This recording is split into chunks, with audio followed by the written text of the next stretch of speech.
Okay, I've started recording.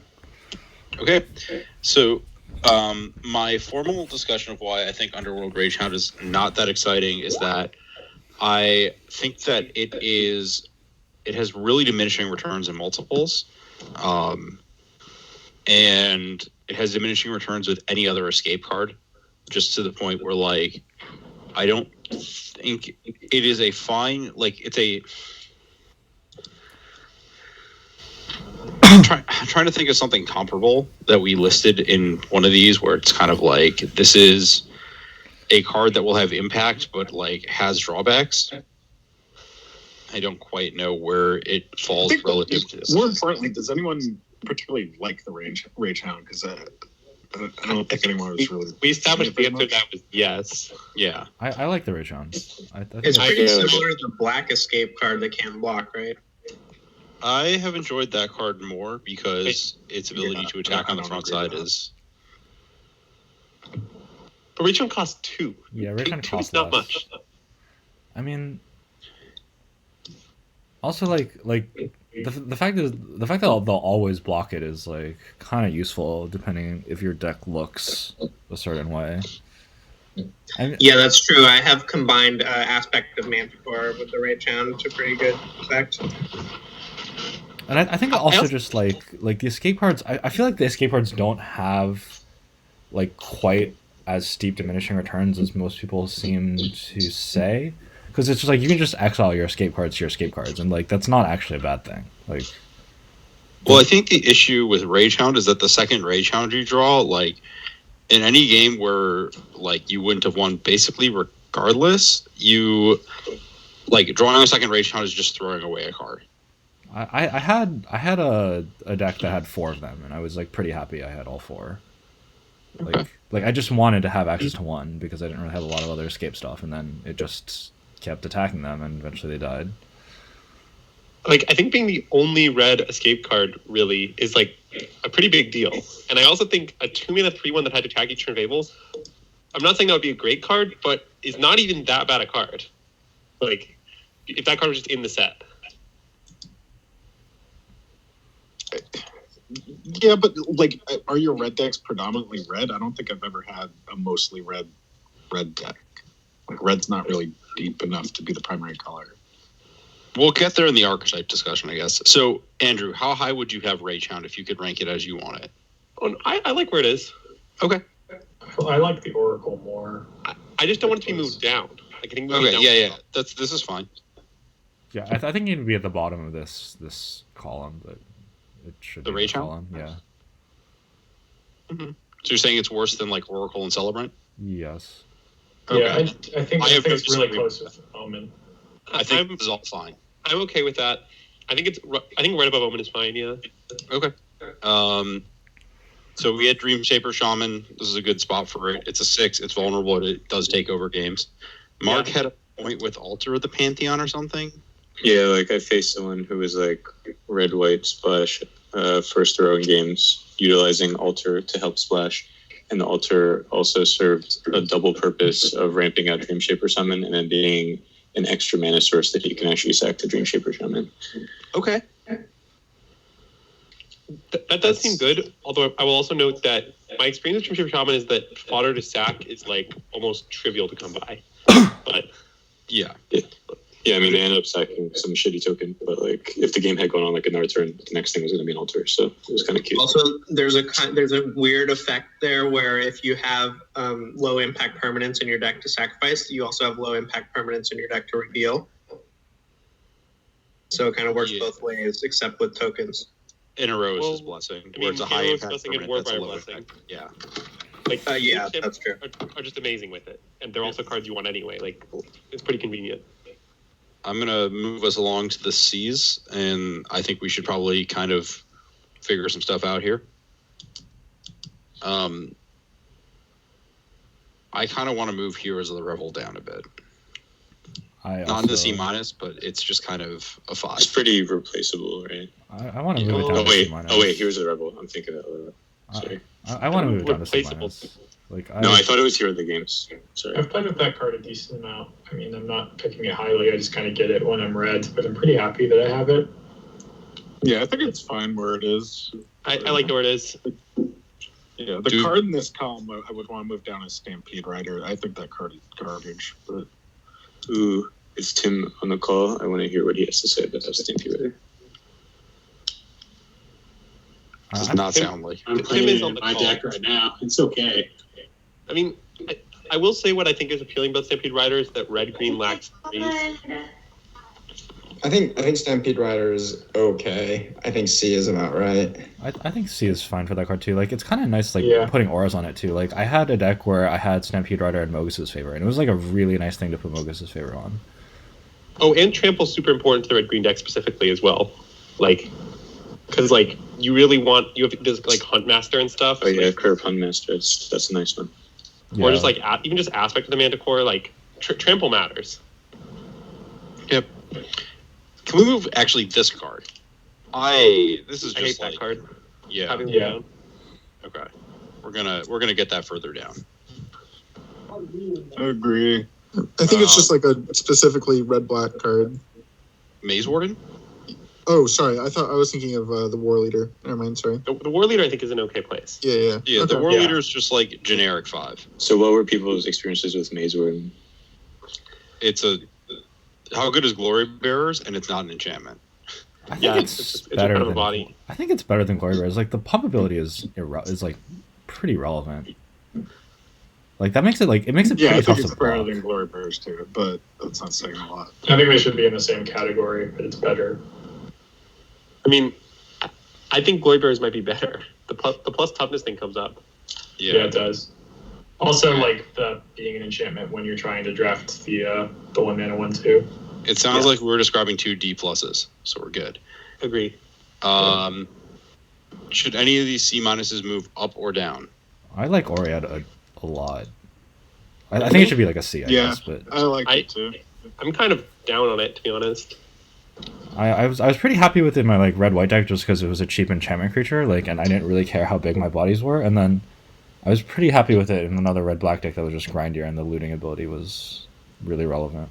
Like I've sort of had the opposite experience with it in red white because when you're red white, like, are you actually playing this over other 2-drops? Because you're gonna have the other 2-drops. no, like- I didn't have other 2-drops. I mean, like that was There are part a of lot of 2-drops in red white, and they're all pretty good. Like there's like the Rage Hound, there's the Celebrant, there's the Incendiary Oracle, then there's the white, there's the Hero of the Pride, there's the like Transcendent Envoy. Like I mean, like maybe you're playing it over the Leonin guy. I don't know. Like I would rather have it than Envoy. There's very few that are enchantments. I mean, that would be one point that I'd make. I'm sure it's also worth Envoy, even if you do want that. No, I like it better than Envoy. I like it better than all except the, like. I like it. I kind of like it better than Rage Hound in a lot of these decks. Just like I don't agree at all. Yeah, Rage Hound is a real problem in red white where you're trying to sit around to set up your big turn and it's just like chump attacks. yeah, like it also like filters. It also like helps you like find your combo pieces and like it helps you feel escape sometimes if you just like need things in your graveyard to escape. Yeah, feeling escape is like the biggest reason I like it. So maybe bump this up to like a C-ish? Are there certain color combinations you think it goes with? I think it's good it's good with black. It's good with white. I think it's bad with red white. too. I've liked it with. I think I've liked it with green too. Just feeling escape. But I mean, I It sort seems of, fine with blue. Yeah. Like with blue, you're like also just like leaving up mana, right? Like I sort of like, and with I guess like with respect to the red white thing, it's like I see my red white decks, or I see my like white decks like more as combo decks than as aggro decks. So like having the card selection to find my combo pieces. I also Very actually nice. don't mind 1/3 in red white because of just having additional toughness is actually pretty valuable. More than I'd rather have a 1/3 than a 3/1 in a lot of cases, particularly if it's going to be an enchantment creature. A lot of that is due to the creature enchantments being so like. At least if you aspect of Manticore to trade off, like it leaves around an actual creature as opposed to like a 5/1 or something. I mean, let me be clear. I'm fine with it being in C. I just don't want it to be like extremely high, I guess. Does this seem about right? I wanted to be on top of everything else in C at least, but I don't know. I wouldn't have it ahead of Aspect or Final Flare. Yeah, I just want Aspect. Can we make Aspect just top of C? Aspect is top of C. I don't know if that's true. I think Final Flare is better. I think Heroes is worse than Flare's Final. also better. I feel like Heroes should be at the bottom of this category. I really do not like Well, that. I think it should be above Scope Force. I'm fine with Heroes, but you're seriously taking. I think if you take Final Flare over Aspect, like you're just gonna get one Final Flare and you never want two. Like, Oh no, I want to. I think I want to because I can build around. Like I can, if I have two, I can make the cost of drawing one pretty low. I want to move Blood Aspirant down, I guess. I was gonna argue that this should does not Blood be. Aspirant. Like, I literally have not played with this card at all. Like, does this card do anything? I've yet to see that card do anything. It was actively good for me in my I've seen it be red-black quite deck. good. I think Said Mark. I was actively good in my red-black deck that had like Discord and Pipers and other bullshit. But it's actively good when you have other sack outlets too, because then you can attack with it with a lamp pad in play, and like they are in really awkward blocks. If it's not like 75% a Mortician Beetle, it's not going to be that good in your deck. Yes. Like it's definitely a black-red card almost exclusively. Although I've had some double amulet, like I've had like a Naya deck with 2 amulets and some like White Omen and things like that. So that actually did assist it. Okay. It's being chased by the police. It's Apparently. not Ethan. Okay. Yeah, sorry, I live in DC, so I thought Ethan wasn't on the call though. Any of these cards? I think Impending Doom is low. Impending Doom's been decent for my opponents against me. Like, well, in particular, if there are a lot of situations where Impending Doom, like, if they just would have had access to Trample, I'd lose. Like, I was about to say I have had good experiences with this card in Wings of Hubris. I just put Impending Doom on my Transcendent Envoy, and then I kill them. Yes, that too. Yeah, so like out of my red-white opponent at the Grand Prix, it is actually pretty decent. I mean, I'm taking this card over like a bunch of the C. I think this card is the C. Like, Okay. I could buy that. High C or low C? I think high C. I'm taking it over all the cards that's above right now. I mean, I'm taking it over fine with Origin that. Mountain Blaze too, but I understand that I'm low on that card relative to people, so people can tell me That's fine. otherwise. I'd also consider that it's something that gets like you should be extremely liberal with siding it in or out. So is Rapid Flames like an important part of the red white deck? Yes, in the red white. So it's like, okay, Rapid Flames might be a red white gold card. I don't know if you're supposed to play it much outside of red white, but in red white, Ham likes it in decks that aren't red white for what it's worth. Yeah, Okay. Kyle Rose seems to just like pick it high and put it in every red deck. So I mean, I'm pretty sure you're not supposed to be playing in red green. I don't know about other red decks, but anyway, in red white, I think you want to get 2 every single time. You often want 3. Like you want to draw it like very frequently. It's like the card that wins you games more than anything else. Okay. I But think you have to have heroes first. blue obviously. red's probably the only spot I wouldn't want it. It's definitely good in red green, but Wait, really? I think it's clearly not good in red green. yeah, you're just a bunch of big ground idiots. Like Yes, putting blockers is really important. They don't have good blocks anyway. Just attack. They do have Uh, blocks. I felt the other thing about Rapid Flames is I found that there's like a lot of 1 toughness creatures in this format. So sometimes it's like fine as just kill a thing, get some amount of like get slightly better attacks this turn. Yeah, I don't in red green either. All right, so what's up with this Cyclops? I feel like It's fine. It's about where it's at. It plays well in red green the best, obviously. Or if you just like end up with some aggro deck with a lot of Stampede Riders, you're going to be a lot happier that you have it. I think It's just if the you have no Boofus, it hits them. It can't block, but that's fine. No one needs to Yeah, block. you just need to remove all the lines of text from it and replace it with can't block. It just can't block at all. It's a 4-mana 4/4. If you played it that So- card, you know exactly how good it is. Yeah, that's so I accurate. understand that it doesn't curve as cleanly. Okay. So I understand that Maze Warden doesn't curve as cleanly as Cyclops, but it's kind of weird that these two are in separate categories when their stats are so similar. I actually like Maze Warden substantially better than Cyclops, just because I it can block. agree. Like The not more being power able on to block Cyclops. is horrible in this card. I guess that's fair if you don't have 4 power triggers that matter immediately. But you you're can gonna trigger play the Cyclops card. and immediately trigger your Beetle and attack with your like Stampede Rider. Like, it does matter, definitely. There aren't that many cards that care about 4 power. I mean, they're They're definitely mostly red, biased green, and towards Stampede uncommon. Rider. Yeah. Okay. I guess Maze Warden and Cyclops is kind of similar. And also, like, you can trigger those cards with Maze Warden still. You just have to use a mana. Yeah. You can put it into play with Purpose and block with it. So I guess it's worth noting that Cyclops jams into their 3/4 and Scovo's Maze Warden kind of doesn't. Yeah, but blocking is really nice. Like, I enjoy blocking. Yeah, the Maze Warden attacks into a turtle, though. Yeah. Sure. Okay. So I think these cards are in the right place, but I would like to state that if you're blue, like, I was really impressed by Arena Trickster in blue-red.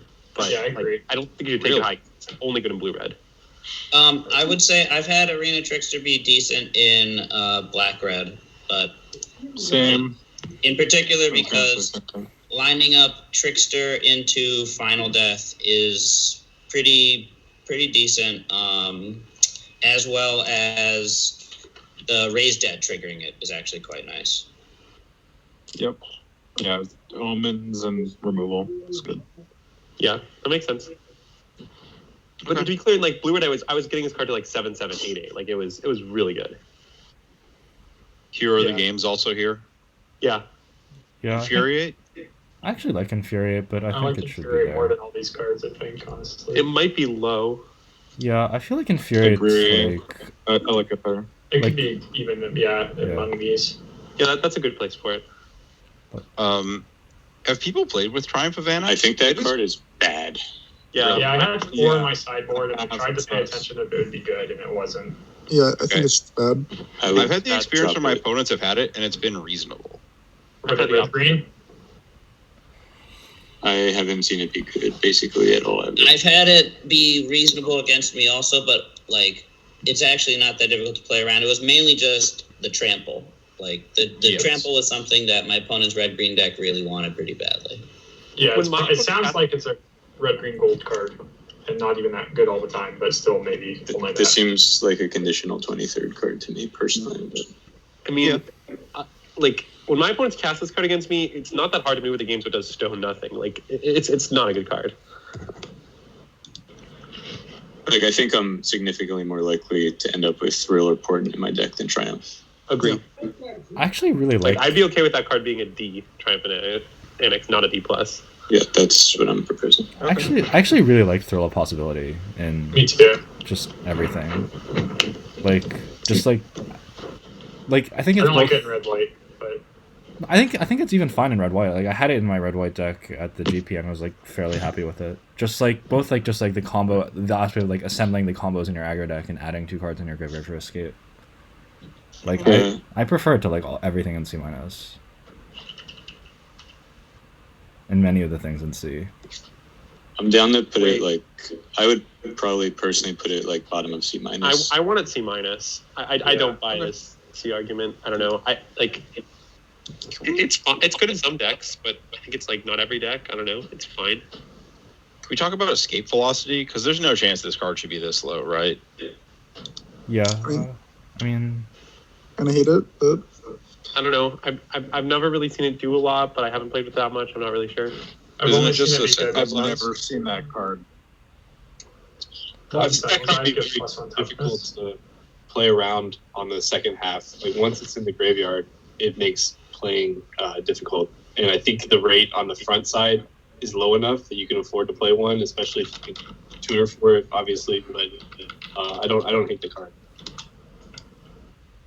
I think not pumping toughness is a big downgrade from Sentinel's Eyes. And I feel Yeah, like I mean, I'm someone who's in love with Sentinel's Eyes and Favor, and I don't like Escape Velocity. I don't like Escape that much at all. Because I mean, we just had Crystal Slipper, which is basically this card, and that card kind of didn't really do it. it's also It like did not. like part of why Sentinel's Eyes is good is like you're targeting like a hero creature that you have in play, but like you're not giving it haste. So, It's like, also a white devotion for the 2 cards that care. yeah. Yeah, I think that card is not good. Okay, all right, we'll leave it there then, I guess. I think Satyr's Cunning is also not unplayable. I think that card's actually pretty good, or like not good, Yeah. but it's like D+. I've sideboarded in Revelers a fair amount of times. Yeah, that's a real sideboard card. Specifically Mainly for Shadow Spear. Yeah, it does one thing. It's kill Shadow Spear. If you need that job done, here it is. To kill Kills Liar, Chariot as well. I've voided it in to kill Birth of Melita's Wall. Like, Yeah. Kills the liar. It kills artifacts. Okay, we understand. Well, the wall on Birth of Meludus is not one that would be obvious. Yeah. So well, the wall does stop a lot of red decks and what they want to be doing, and its size is a problem. I do think you should try to pick one up for your sideboard, like in the same way you pick up on it. what about this 7-3? Have people done anything? The only thing was my opponent played it after I played a 6/7 Colossus, and I was very annoyed by that. I think the 7-3 goes up a lot if you have Nylea's, whatever, the 5-3 that gives all your shit trample. Also, Rapid Flames. Hey everyone, it's Austin. Colin, I Will, and Eddie are all drafting in real life, but we're going to join in a second. We're just finishing up our draft. Cool. Okay. I actually have seen the 7-3 do something with Wings of Hubris. But Oh, I like that. I mean, I just put it in my red-green decks before, and it was, okay. It's not great. Okay. So we're fine with everything where it is here? I think I want to move Satyr's Cunning up to D+, but I don't care that much. Oh, come on, really? I feel like just like red white, like it's like bad Omen of Heliod. Like if you have no other things to escape, like it is a decent thing to escape. It will set up your. But I think your you combo often turn. have the white enchantment. Yeah, but not always. Like I mean, that's why it's not higher, right? But I haven't felt that way with my red white decks. Because I wanted a Satyr's Cunning. Have people played Satyr's Cunning in Red Black at all? I have. It was I have. fine. I had a bit too much It wasn't escape. great. You have other escape things is the problem. I don't know. Seems like a conditional 23. Like I'd much rather escape the 3/3 that becomes a 5/5 than use. Yeah, I cards. thought I could use it with the lamp pad or something cool, but it was a little too mana intensive, and I had other escape. Okay. I guess let's keep it rolling. Yep. Green cards. Oh gosh, green cards. Can we talk about Nessian Hornbeetle? It's amazing. Is this where it belongs? Yeah. It's the same tier as Illyrios, but below Shimmerwing and Dreadful Apathy? I mean, where's Final Death? In A-. Okay, this card is, in my opinion, extremely close to Final Death. Easy enough. I'm not really sure which card I'm supposed to take. I think it's very close. I agree. Cool. Yeah, Awesome. Love it. I like it A-. I have been kind of a little down on Renata lately. Have other people had the similar experience, or is it fine where it's at? Yeah, I played it once, and basically every time I drew it, I went 2-drop, 3-drop, and then played that as my last creature, and it was kind of disappointing. There's just too many, there's so many good 4s in green Yeah. that it becomes a bit of an issue, but I don't know, it's also been psycho good for me. I think it should be B-, to be honest. I do I not think want that's to. a lot. That card has impressed me still. Like the ability is so good. And if the game is such that you don't actually need to play your creatures on curve, you can just play them later, right? You can play Renata first and play your creatures after. It's it's a decision you make. Yeah, or it's boosting escape, guys. Yeah, I had it with things that made multiple bodies, and that was really good. Renata into Hoplite seems pretty fucked. Yeah. I'm trying to compare it to the other green cards nearby it. I think it's substantially better than the Brawler card. I agree. I think it's better than the Brawler. I think this Brawler might just be too high. I don't think that's an argument for it necessarily. Yeah. Brawler's too high for 6-drop. Serious question: if you actually open Renata versus Typhon, are you taking Renata? Because I kind of want to take Typhon. No, I would for sure take Typhon. I would for sure take Renata. I mean, I take Renata. I think my gut says Renata. Yeah. Okay. It sounds like those were pretty split on that, so they should probably be around the same place. Okay. Destiny Spinner. I feel like maybe that one should be higher. Yeah, I started getting really impressed with it in my white-green decks because it's just like an enchantment creature 2-drop. It attacks well. It's got the high toughness. It's an absolute bomb in those decks because you have a lot of enchantments a lot of the time. The can be countertext is also relevant in this format. Yes, it is. And like I just think, especially as we draft white higher, that like the Destiny Spinner is just going up in my mind. I started it really high and then I went lower, and then I drafted it in white green, and it was absolutely insane. I'd like Spinner at B+. I'd take it over all these Bs. I want Spinner B+, and I also want Warbar's Blessing B+, because I take it over all the Bs. I could fuck with that. Like, Warbar's Blessing is actually just great. Like, it's actually just a 2-mana kill spell, and it works pretty much every time in your decks. It's just awesome. I haven't had you can recur. It's so good. I haven't It's had also the just- experience. I've had the experience where Blessing has not been a reliable kill spell. Wow. What decks? It was like defensive blue-green decks. Yeah. Like, Yeah, because I had a blue green with like double Shimmerwing, which should have been like an excellent spot for it, but my sizing was just so awkward so often. I found that the blessing's been really good. It's almost like it's both a kill spell and a turtle, because the creature that you put it on can block another creature for the rest of the game. So it's almost like a 2 removal spell. So I think it's really great. Not to mention it triggers Constellation. Like, Yes, it's an enchantment, so like you can find it with Heliod's Pilgrim, or you can trigger your shit, or you can trigger your hero. It's like it's a removal spell that also just does a ton of other stuff. I also will note here that I think if you're drafting specifically red-green, like, this card is just, like, it's all you ever want all the time. Like, you take it over all the red removal spells. It's awesome.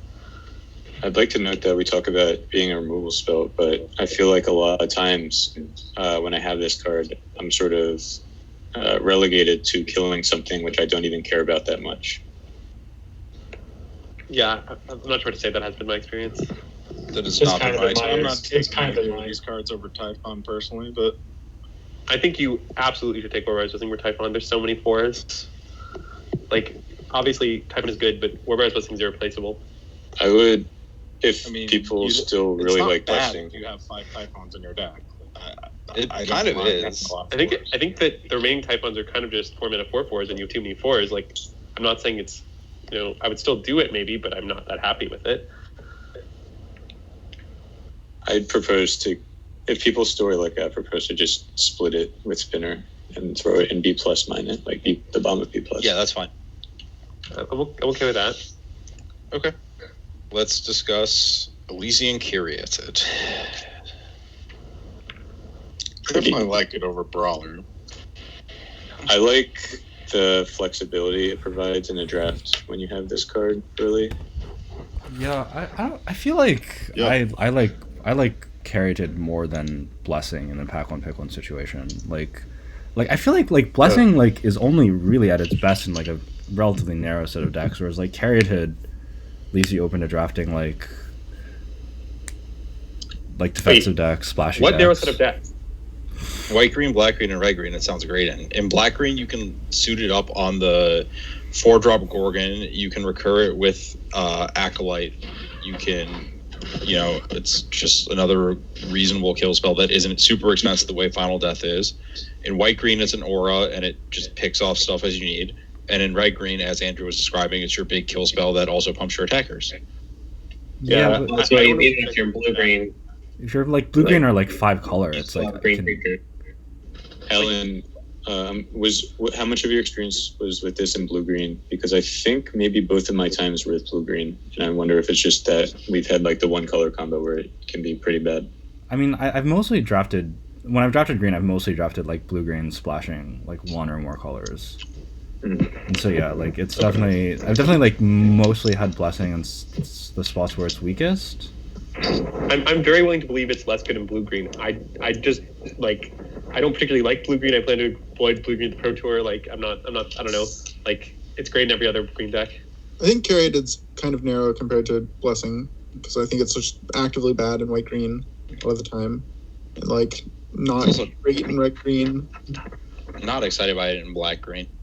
That's fair. Yeah, I guess if you're drafting like a straight 2 color green deck, it's a lot. I think Carried's relatively actually down. really good at red green with all the 4 power. Yes, I think it's in red green. I believe Carried is good. I think Blessing is more important. Like I'm not saying you don't want Carried because you certainly do, but like if you don't get Blessing, like you just like don't have removal that kills big things.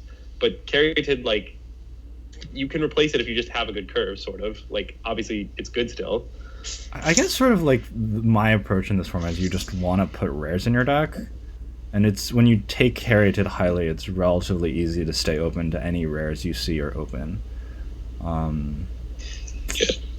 Yeah, I don't know if I had a weird variance experience, but GP draft number 1, I ended up with 4 Caryatids, and over the course of the draft, there were just like approximately no good cards to splash. I don't know how often that'll happen. I mean, there were a lot of bombs in the set, but other people are taking bombs too. So the green-white deck, the green-white deck that beat me and Colin in drafts in pod 1 after day 1 was like Caryatid was doing a lot of work for him, particularly because he had 4 of the 4/3 for 4, but like he was just able to double spell so much. I don't know if that's a function of white green. He was just very heavy green, but getting double spelled by that thing is tough. So I don't know. Like I wouldn't want 4, that's for sure. But like having 1 or 2 seems terrific. I mean, I'm fine with top of B. Like, I think taking it over Typhon and Renata is reasonable, but I think you take it below War Bouncing. I still feel like Renata is too low, but I don't know. Okay. I still feel like Renata is too low, but I don't know. Well, I think she's too high, so... I don't think she's too high. I think she's noticeably better. We rated her almost a 4. 3.5, almost a 4, when everyone rated her. Yeah. Renata's great. Yeah, Renata's very good. I've basically only been impressed by Renata. Like, are you taking Renata or Myers Grass first pick? I mean, I'm personally taking Renata. Yeah, I think I'm taking Renata. Wow. Okay. Back up with Destiny Spinner. Cool. Brawler, I've been reasonably impressed with, but I understand it's the good version of Kadobble Pass, basically. There's no like ifs about it. It just punches something and kills it. Well, it does have the same issue of kill spells in response or pump spells in response. But not Omen of the Forge in response. Yeah. I mean, you do lose your 4/4 sometimes when that happens. Usually. It's accomplished its goal. Yeah, I mean, it's pretty good. Cost 6, though. It fights, not punches, though, right? Yes, it fights. So it's like not usually a green white card. It's like fine in blue green, probably. Pretty good in blue green. It's pretty good in green black. It's probably at its best in blue green, honestly. Yeah. It's really good with Caryatid. Yeah. I would like to push this to top of B minus. I think that's reasonable. That seems right to me. Question: is Mystic What'd Appeal? you say, Alan? I said that seems right to me. Okay, you're saying Mystic Appeal, Andrew. Is Mystic Appeal too low? I don't know. I'm kind of confused. Like, my experience... Okay, this might not make sense, but my experience with Mystic Appeal is that I love Mystic Appeal, and I even like more than one Mystic Appeal, even though that isn't my experience with, like, Revoke or whatever. Like, costing 1 is just so good. There's so many blowouts. Like, no. It also kills gods. I'm pretty down for... Like, well, this I'm might be wondering if it's too low. I would like it lower, personally. I mean, the white one kills gods. Yeah, I too. think Return in Nature is better, right? Like, I think no. Mystic Mystic Appeal is certainly better. Yeah. It It costs 1.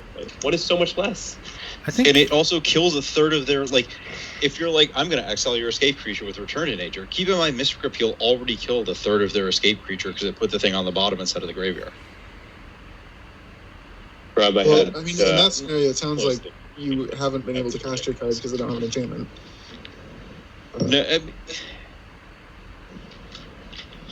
I mean, like... I think Mystic Appeal is better, but I feel like all 3 of the things that can remove an enchantment from the battlefield should just all be close. I really don't think that it's so much better that it should be in a different category. Yeah, I agree with Jacob. I just think there's so many turns where you're like, wow, the only thing that could blow me out here is Mystic Appeal, and then you lose Mystic Appeal.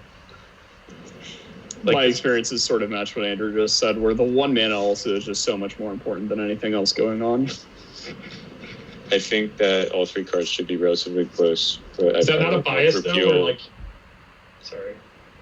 No, it's like a bias where you plan to pass with one instead of passing with two, and then you just know that they could also have Return to Nature. Like if they had Return to Nature in their hand instead of Mystic Repeal, they could have just like maybe made a line where they passed with two, and then. Right, but the opportunity cost on 2 mana is like a lot higher. I'm not saying Return to Nature is bad. I'm saying that I think the B minus C plus C is where I would have the three of them. But where do we have Revoke right now? We have it at C. But I think Revoke is worse because white wants to do this sort of thing less than green does. I agree. Okay. I mean, I also just feel like they should be close. Like the green ones are a little bit better because they are better, and Repeal is better than Return. But like, I feel like if at the end of the day you have a Return in your deck instead of a Repeal, it's not that big of a downgrade. Versus, I agree with everything Alan just said. I mean, all I can say is just like that the exact one thing has come up in my games a lot. But yeah, I think it is a noticeably better card than Return. I think our current ratings of this is B minus, Return is C plus, and Revoke is C are reasonably close. So I mean, I'm okay with those rankings. That's fine now. How do we feel about Nessian Wanderer? I've only played it once. And it's terrible, but I'm conflicted about it. I feel like it should be better than it is. I like it. I honestly don't know which card this is. This is the This one. is the 1/3 that yeah. So in the green devotion deck that I like drafting, it includes this card, the 1/4 reach, and the card that you guys have really low, the designs. I think that this card's like pretty important to just being able to like slow down and build out a board. Yeah, I've had good experience with this card. I feel like 1/3 is like a pretty decent sizing in this format just because it blocks all the small creatures, and the trigger just makes it so trigger's almost a full card. Like, I guess you like need to be kind of a late game green deck. So Corey mentioning the overrun makes sense, or like if you're a blue green Constellation late game deck, that makes sense. But or if you're like green white aggro, do we want this? I just 3-0'd with the green white aggro deck with this guy and like 15 lands. It was pretty good. Yeah, I also had it in my green white aggro deck in day 2 of Jersey, and it was pretty solid for me. Yeah, I mean, I think this card's fine. I just think it's a little high on our ranking right now. Like, I just think it's C plus. I mean, I feel like I'm taking it over Nyx Herald. I mean, the card gets a lot of value, whether you think it's a land is still like a card, and that like adds up over the course of the game. Kind of. Like, it plays well with the Typhon. Also works well with Oriad or Shoal Kraken. True. Maybe it's in the right place. Notably also important with the Forerunner, I've just found locking in your 5th land drop when the 5 drops are high impact to be pretty important. Okay. Can we move Loathsome Chimera up a bit? Yes. Yeah. Can we have a discussion about comparing it to Chainweb or Arachnir? Chainweb Arachnir doesn't have a front side. Yeah, I don't really like Chainweb Arachnir. I personally have Chimera in B. I was going to say I'm 100% down for following the Ethan rule and putting this near Typhon. I like that. I'm okay with that, although I think taking over Typhon is wrong, but I think it's not that wrong. Oh, also notably, Chainweb Arachnir Arachnir is 4 cards and not 3. So, like... That's fair. So is Typhon. Yeah, but Typhon's a 7/7, so you only ever need to play it once. Like, it's over. There's also a fair number of things with 5 or more toughness around. Yeah. Yeah, I just thought, like, it has a really high upside when the upside's good, but... I mean, I think it does. I just don't think it makes up for having no front half. Like, that really matters. Yeah. I'll also make the note that, like, the most important things to kill with it are, like, all the way down here in our rankings. It's like, yes, Vexing Goal, Witness of Tomorrows. You're working a lot to get something that's not going to really do the job you want. Nightmare Shepherd, like... Yeah, but the typical targets. Okay. What about Nyx Herald? Yeah, that card's fucks, I think. It's good. I don't know if it's... I'm not sure it's B- good or not, but it's good. I don't think it's that good. I think it's C plus. I don't think it's that good either. I think it's C a plus on defense. Yeah, It sits that- around a lot. That card's been good against me. I don't know. I like Herald better than the Chimera, or whatever. No. I'd take the 2/3 over the Chimera too. Really? Yeah. I mean, it just like forces through damage, is huge, can't be blocked profitably. It's the cost where you're happy that's an enchantment creature instead of not. Yeah. And I mean, you really want to like set it up so you have like 2-drop enchantment creatures so you can like play it, get your extra damage in, and then, There's not a lot of 2-drop enchantment creatures though, right? There aren't a lot, but they exist. There's the common one in green that is pretty bad, but unless you have the Herald, then it comes actually pretty good. Yeah. I just based off my own experiences and a slight bias against 6-mana cards, I would probably take Herald above the other cards in B-. Yeah, It's nice if Mogus's favor and Sentinel's Eyes too, right? I'm fine with being top of B-. I just don't think it's as good as Chimera. Maybe that's wrong. I don't know. I think it's probably worse than Chimera, but I think it's worse than Chimera, but I don't have a I problem think putting it in top of green B-. white it is better than Chimera, but that's it. I should say I have been drafting like green-white is the only green deck I've drafted for a while, it feels like. So Okay, well that makes sense. Yeah, I'd probably take it pretty highly. Can we put it top of B-? Because it is. I think that's reasonable. And also, can we put Brawler below Mystic Repeal? I don't think I'll be doing that. Okay. Yeah. Well, I mean, like when you're principle. when you're done the draft, you're gonna have a lot of shots at Arbitrary Disenchant. So, but this is more unique. I don't know. Oh, also How on the topic, Andrew, how many repeals are you playing? Well, my philosophy is 1 revoke, 2 repeals. Someone was in the middle of a comment before that. I was gonna say, when you're green-white, you just deprioritize all of the disenchants. Oh, agreed. There's 3 of them. I think I think when you're green-white, that's correct. I mean, I also think white decks in general are Green-white, you less. just like knock them all down a grade. I also kind of do that when I'm green. Like, I feel like I don't really want to spend a high pick on any of the disenchants. Like, I'd ideally like to take one of them, like 6th or 7th pick. Yeah. Matt, would you take Nyx Herald over all the Bs in green-white? I mean, I definitely take it over Caryatid. Typhon. Yeah. I mean, if we're talking like pack one, pick one, then like, I guess we're not. I mean, Yeah, I mean, like, you're in like pack decks 2. don't really want the double green card as part of an issue.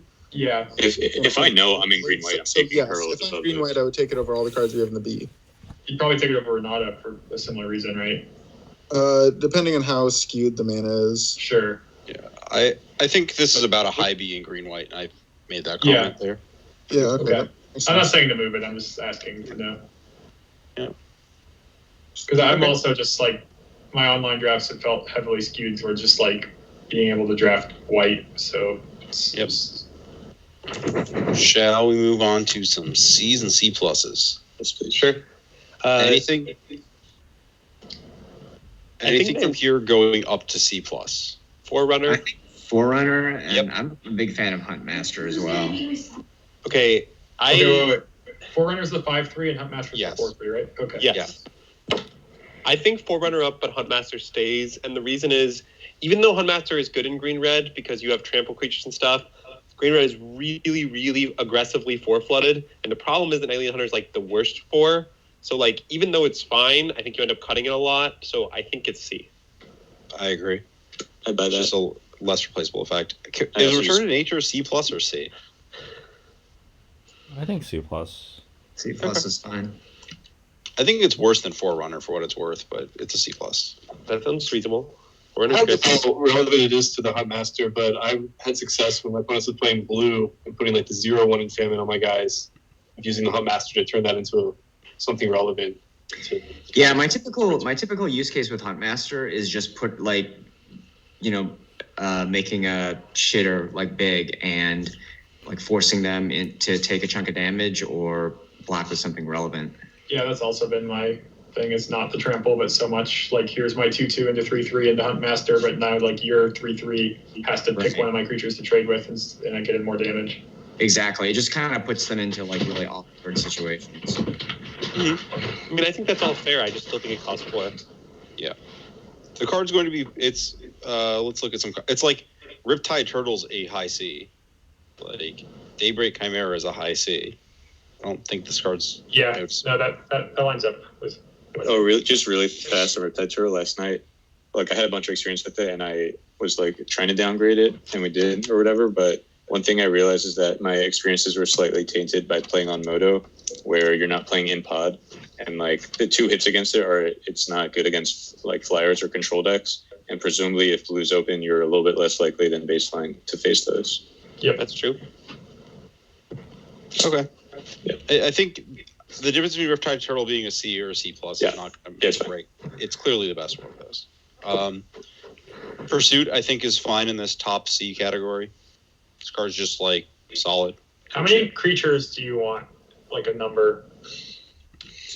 I would say 16. Okay, that's been my guess too. Wait, 16? That's so many. I'm very willing to play this card with less than that. I think it's fine to play with less than that, but like you start getting to the point where you're only like 70% to get 2 cards or whatever, which is fine. No. I'm only 70% to get 3 cards. The second card is that I get to mill myself. But not like I have a deck right now that I'm building that has 0 escape cards. Well, okay. I think if you have escape cards, you can play this card with like 13 creatures. Like I don't think the creature card is even that important. Like I think you're just like the milling is the card. Okay, so my first deck that I played it in, I had multiple of it, and I think 14-ish creatures, and I was pretty happy with it. 15 creatures after sideboard. Yeah, 15 creatures, and I was pretty happy. Second deck, this is a 3-0. That deck was unbelievably busto, but I had 15 creatures again. So I think 15 is a number where this card is just rock solid. Okay.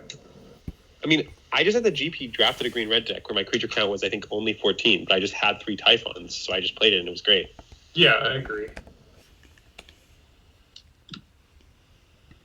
Okay. It's extremely good with Typhon because you also want lands. Yep. This is also the same column as Funeral Rites, which is probably the right column. It is better than Funeral Rites, but it is close enough. Yeah. Agree. I've cast Relentless Pursuit and just decided to not take a land before. I've also done that. It's 7. I guess I think roughly 17 creatures is the number where you're like 90% to get both a creature and a land. I think that statement is true. I don't think it's so what. I think it's good to know. Like if you're playing it with 15 creatures, you will only get a land a reasonable amount of the time, or you only get a creature a reasonable amount of the time. Like, and yeah, it's possible like you have a deck such that that's acceptable, but it is a risk you are taking. Just for example, the deck I have that I just drafted is a Simic deck with 4 black cards and kind of shaky mana, and I'm trying to use it to fix my mana to some extent to make it more likely that I hit my black cards.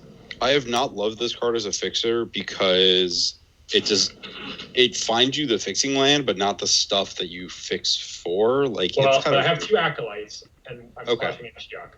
Sure. Also, so, but I know that's a specific example, but I'm just asking for like those kinds of reasons. All right, let's move on. Can we move up Skola Grove Dancer?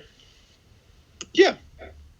I don't think I like to like too many is bad. It's just I like there are decks where I want like many of my 2 drops to be this card. Oh yeah, it's certainly. I agree low that it's C. better than every card in C- that was there.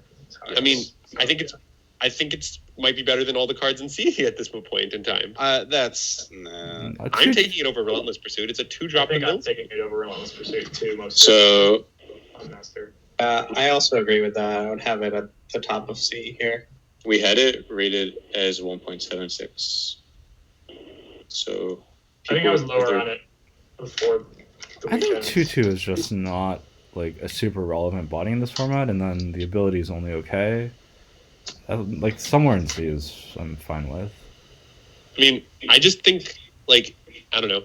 I just think you might be a green deck that has escape creatures and isn't black. And if you are such a deck, you really want self-mill, and it's convenient to have a 2-drop that just is a 2/2, which is okay.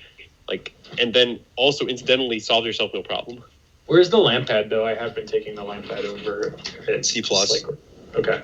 Yeah, I think it's worse than the Lampad, but the Lampad is great. So. Okay. I mean, I think vanilla one green 2/2 in this format would be like borderline unplayable. Well, this one's better than this card is text. The card is. It's an enchantment and it mills herself. So. Yeah, it's like over 2 and a green, of the draw game, a third of a card. You sometimes Also- mill a bunch. Like No, like I think the card is fine in C. Like I'd put in my deck a reasonable amount of time, but I don't think it's like not a card you're actively happy to have in most decks. I've gained a lot of life off it activating Nightlia. I mean, I don't know. All I can say is the new deck I had through the GP literally had 3 copies of that card as all my 2-drops, and like I wanted them more than any other 2-drop. I'm gonna make a distinction. I think these are all like lower C card or like medium C cards, like notably not high C. Okay, I agree. That's fine. Yeah. Okay, cool. Should we talk about some C minuses? One I want to sec. start. Alan, you said some number for 70% on Relentless Pursuit. No, 90%. It was. 90%. Yeah, Okay. It was. I thought 17 for 90% is. Oh, 17 for. Okay, I just misheard you. Carry on. Sorry. Yeah. 15 is like 87. I want to get Wolf of Haven further down. Yeah, throw it I down. hate this. I want it like D. It's just not good. Yeah. Corey, what about you? Since you've been playing some Colossus design decks. Yeah, I would want that card at like C, honestly, or C minus. Haven? Like that in is that the card that context, gets- or all things considered? I beg your pardon? Do you mean it's a C/C minus specifically in that deck, or like all things considered? Oh, no, in that deck it's like an A. That's how I win the games. No, we're talking about Wolf Absolutely of Haven. nothing, and then I eventually just designs them. He is talking about Wolf. I believe he's talking about Wolf of Haven. We're talking about Wolf of Haven. Oh, no, I heard designs, I'm sorry. Yeah, Haven I was I asking the don't context play of the decks that you played with design. No, I don't play that card in my design decks. I don't play that card, period. Perfect. Great. Nice. I've been pretty happy with that card in blue-green, just because. That's the only archetype I've liked it too. Yeah, like you want more mana to draw more cards with, and you don't really particularly care that. And sometimes you have Thirst for Meanings, and it's a land that you can discard the Thirst for Meaning. Yeah. Yeah, I agree with the statement playable in blue-green and not playable elsewhere. I think like good in blue-green is where I would put it, but Yeah. Okay. Yeah, so Jack Kiefer's 3-0 was double Colossus design with Wolf Willow Haven deck. So, can you guys hear me? Yeah. Yep. So, can we talk about this card versus the carry added? Like, why is this one meaningfully worse than that? because the We're carry using the added, carry to the splash a lot. Yeah. And also, it taps it makes for 2 2 mana. a decent amount. It also just fixes your colors in color. And it also just trades with like a 4/1 sometimes. Yeah, I don't know. It's a lot better. It's a lot better. I mean, doesn't the Haven eventually trade with a 4/1 also if you make a wolf out of it?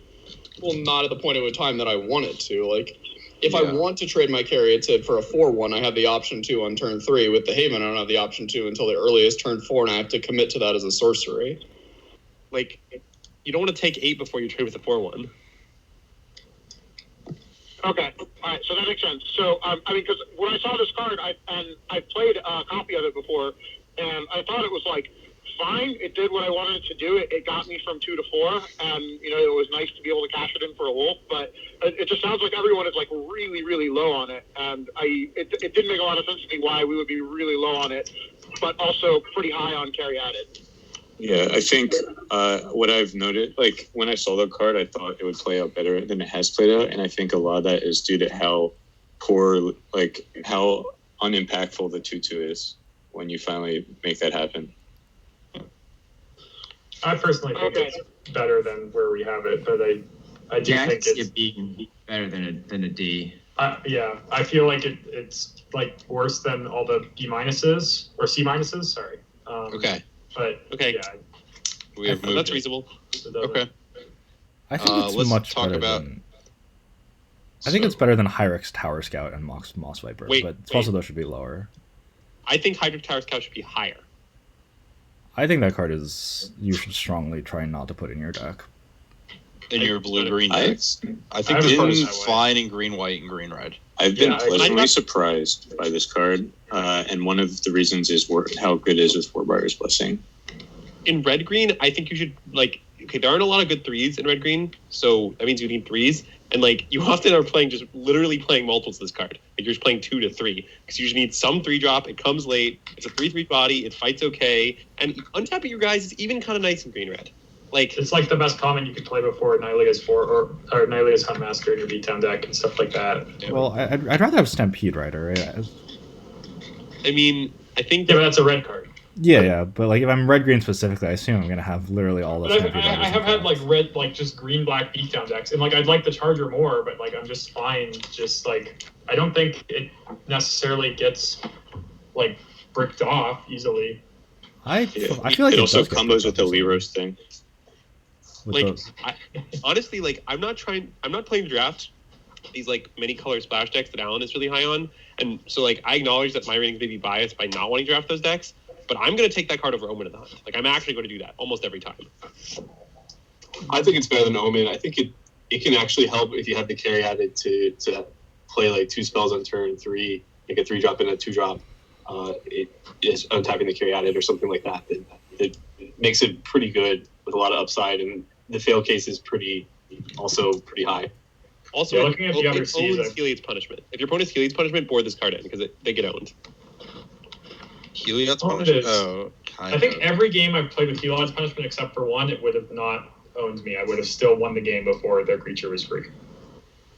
Okay. Although technically speaking, then having 3/3 vanilla would have been pretty good answer boards.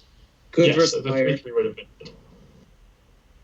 It works with Delirios. That's like a super minor. For one, if you want to attack with it. Or block not, if you, well, not you don't want to attack with it. Sorry, is what I meant. You get one attack. Yeah, I don't know. With this card, like when I first saw the card, I was like, yeah, this card seems pretty solid. I mean, like 3-man 3/3 is fine. It has extra text, and everyone was hating on it. That might have been when we were doing sealed, and then since then, the body has been surprisingly good compared to. When I looked at all the other C's real quick, it looks like a C to me when I look at the other C's at the bottom. But I want it to be a C. Low C, but it's a C. Okay. I buy that. I'm not opposed. Omen of the Hunt is reasonable. I think C- is fine for this card. Yeah, I'm fine with that. I mean, I do feel like you do want to give yourself the option to like take literally like if you're in pack 2 and you're drafting green and you open a Dream Trawler, I think you want to be able to take the Dream Trawler. And if you prioritize Omen of the Hunt a little bit more highly, then you more frequently have that option. But wait, you're going to double splash it, or I think it's Dream yeah, Trawler? I'm going to He's double saying splash it. He's talking about green-blue, where you're green-blue and you'll double splash a double white spell. I mean, I feel like that's pretty specific to exactly green-blue, right? Like, yes. Like, I don't know. Well, I just feel like you could also just be green black and you could like double splash a Kiora's whatever the heck. Like you just like it leaves you a lot more open to just like see a bomb and take it. I don't really know if double splashing is that good. Like, how many sources are you going to play to double splash? I'll note in green-black, there's actually an issue when you start going down the road in the self-mill decks, because you have this like idea of I'm double splashing because eventually I will draw this card and cast it and kill them. But you start going like when you start self-milling, that's not actually an assurance anymore. Like if you're expecting to see all 40 cards of your deck, you're only going to see 30. I mean, I think you could theoretically draft like a defensive green-white deck that would want to splash something weird too, like. Yeah, I'm not saying it's impossible. I just think it's like a pretty narrow set of decks. Yeah, it's like a card that's a relatively unique effect. I mean, there's overlap with Caryatid and Altar the Pantheon. When you want it, you really want it. But like if you have the Birthing Pod or I guess Shimmerwing, those are synergies. But meh. Like I've had like multiple. I've had like I think 2 decks where it was like an Omen of the Hunt would have made the deck like single-handedly like raise the deck like 1 or 2 points in power level. But I think I'm fine with where it is. I think it's just like not something you should ignore. Binding of the Titans, I think this is it might be a low C. I don't. What are people's experiences with it been? Anyone have thoughts on Binding of the Titans? I think it's the right place. I think it's a C, but I generally speaking have like no idea how to evaluate this card. It might be Moss Viper level. Like, the card is real awkward sometimes. It's all weird. Binding of the Titans, where Ham had it and his opponent played Elspeth's Nightmare, and you just get super fucked if you have Binding of the Titans there. I've gotten really fucked with Binding the Titans a couple times, and that was like sort of to start, and so I was lower on the card at the beginning, but like like the card selection is pretty powerful, and milling yourself 3 and drawing a card is pretty valuable in this format. Like, should Cetessan Tactics be a C? Training? Maybe. I don't know. Like, I think in green white and green red, like, I do This not. one's good. Yeah, It's better than Binding of the Titan. Well, like, I just think, like, in green white and green red, I think you often play multiples. I think you're happy with multiples, right? Like, I don't know. People not like this Are you card? happy with multiples in green red? Well, it gives trample. Yeah. Trample's nice. Yeah, it's a pretty decent. Like it doesn't cost you much to include this card if you have a good creature count, like 16 or so, and it opens up, some hero turns and some 5/4 tramples or whatever. So I If agree. you're deck with trying to play Typhons and Chimeras, you could consider siding it in versus Turtles and Sea cards. But I think in those decks you're probably just starting it. But if you're like green black, I don't know. Yeah, I would if not you're start green with black, green no, I don't think. Yeah, fair enough. I think this is fine here. It moves up in those archetypes. Like, I agree it's best in green white, but I also think in green red it's totally fine. Yeah, to see in both green white and green red. That's reasonable. I think Nexus Boardings belongs about where it's at. This card's reasonable. Yeah, I don't really know what to say about it. It's just like It is a C minus, but I think it's really important to the green devotion strategies, and I could see it being good in a bunch of different green-blue decks. yeah, I like this card a lot in green blue. Like, I think that's somewhat why I don't like Towers Gap much, because I feel like a lot of the green decks I had, I just strongly prefer to have Nexus Wardens, and I sort of get as many Nexus Wardens as are in the draft, but... Yeah, I just feel like oftentimes you say green decks and you just are referring to green blue exactly. Yeah, I mean, I did draft green blue like 4 times in my first 4 drafts, so... Yeah, I feel like isn't green blue in the I mean, there's only 4 green archetypes, but it's of the bottom 2. Yes, like I also think it doesn't have a good win rate in our data. Like, I think it's one of the least winning archetypes. I can Yeah, I definitely just think green Yes, and green black are mostly what you want to green blue has literally the worst win rate of any archetype on our sheet other than white black. So I think you could just not draft green blue So and not. I'll value make the cards point with that splash decks have one of the better win percentages, so it's possible that green blue with a splash is overperforming, but the other green blue decks are underperforming. That is really what's happening. And I've also had my blue black decks start off where I realized at sometime in the middle of pack 2 that I should just cut all my green cards and be blue black, because you're only playing green to play your good blue and black cards. Let's continue, and we'll discuss this in archetypes. Yeah. I would like to talk about Gift to Strength and argue that it belongs in this tier. It's just a pretty solid combat trick. Like, if we Infuriate, this card is fine. Yeah, I think Gift of Strength and Moss Viper should both be D pluses. I think Gift of Strength is significantly worse than Infuriate because it costs 2 and they both basically do the same exact thing. And red has heroic creatures. Also, you get Infuriates. Like, if you want to play Infuriate, you can play 3 Infuriate. Like, if I understand that only applies in red-green, but if you are red-green, you're never playing Gift of Strength because you have as many Infuriates as you could possibly want. Oh, I've kind of enjoyed Gift of Strength more than Aspect of Manticore because it costs 2. Yeah, I've not enjoyed... I really like Gift of Strength because it is an answer to Dream Trawler in some cases. That is true. I was going to say that too. I feel like it looks very infrequently. Really? Just cast it and hope they have nothing. Yeah, you have to hope they have nothing, but the turn they play the Dream Trawler, you can't attack into it, so it's not like you just look awkward leaving a creature back. I mean, I assume if you had Gift of Strength, you would probably attack into the Dream Trawler, but... Sure, I guess you can, yeah. You could just do it both directions, maybe. Yeah. I mean, if we say high D plus, whatever, I would like people's eyes to be open for the fact that, just pumps filling people's perfectly respectable. Okay. Chainweb Arachneer, I think, can move down to D plus as well. I mean, the card is It's fine in fine a where it vacuum, was. but it's just it's Yeah. worse than other escape creatures, and I feel like you Yeah. can get the escape creatures you want. If you end up with low numbers of escape creatures, I think you should take it substantially higher. But yeah. Yeah. I'll say same I've would lost be a to escape Hydra's card. growth a lot. Yeah, I don't know why Hydra's growth is in D. I think that's not true. And I know, like, we had a big debate about commanding presence, and I don't think it's.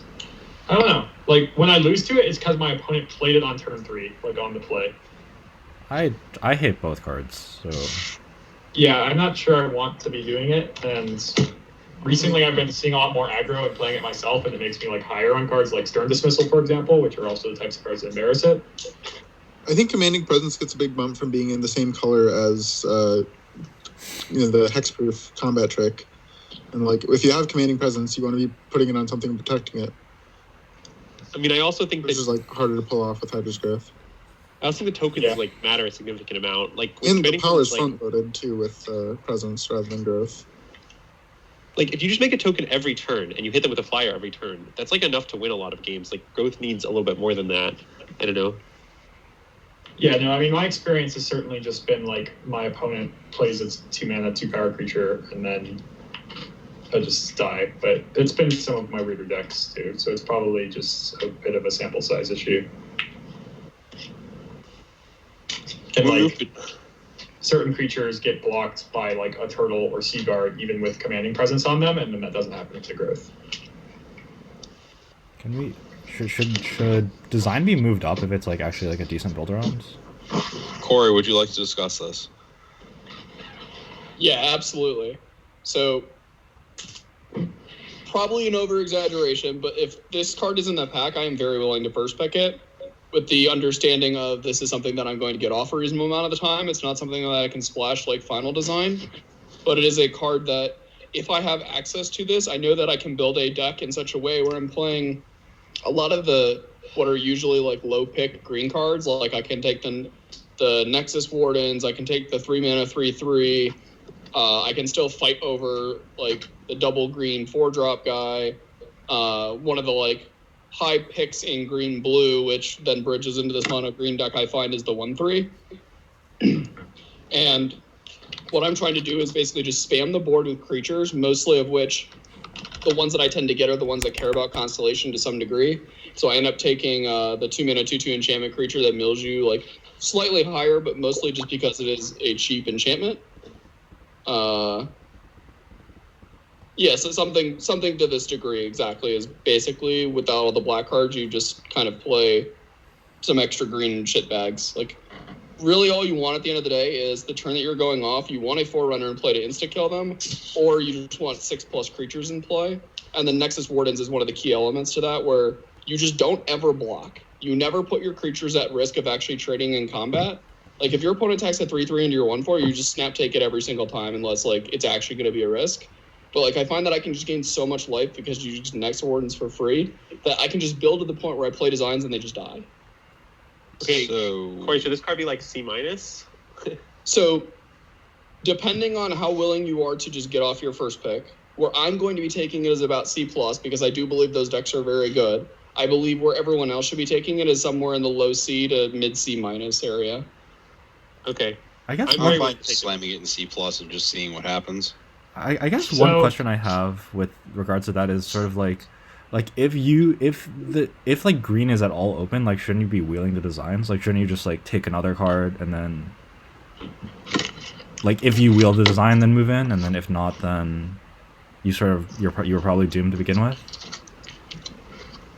Or do you think like I haven't specifically tried that because the 2 times that I've drafted this sort of thing, it felt like my deck was a 0 until I knew that I had a designs.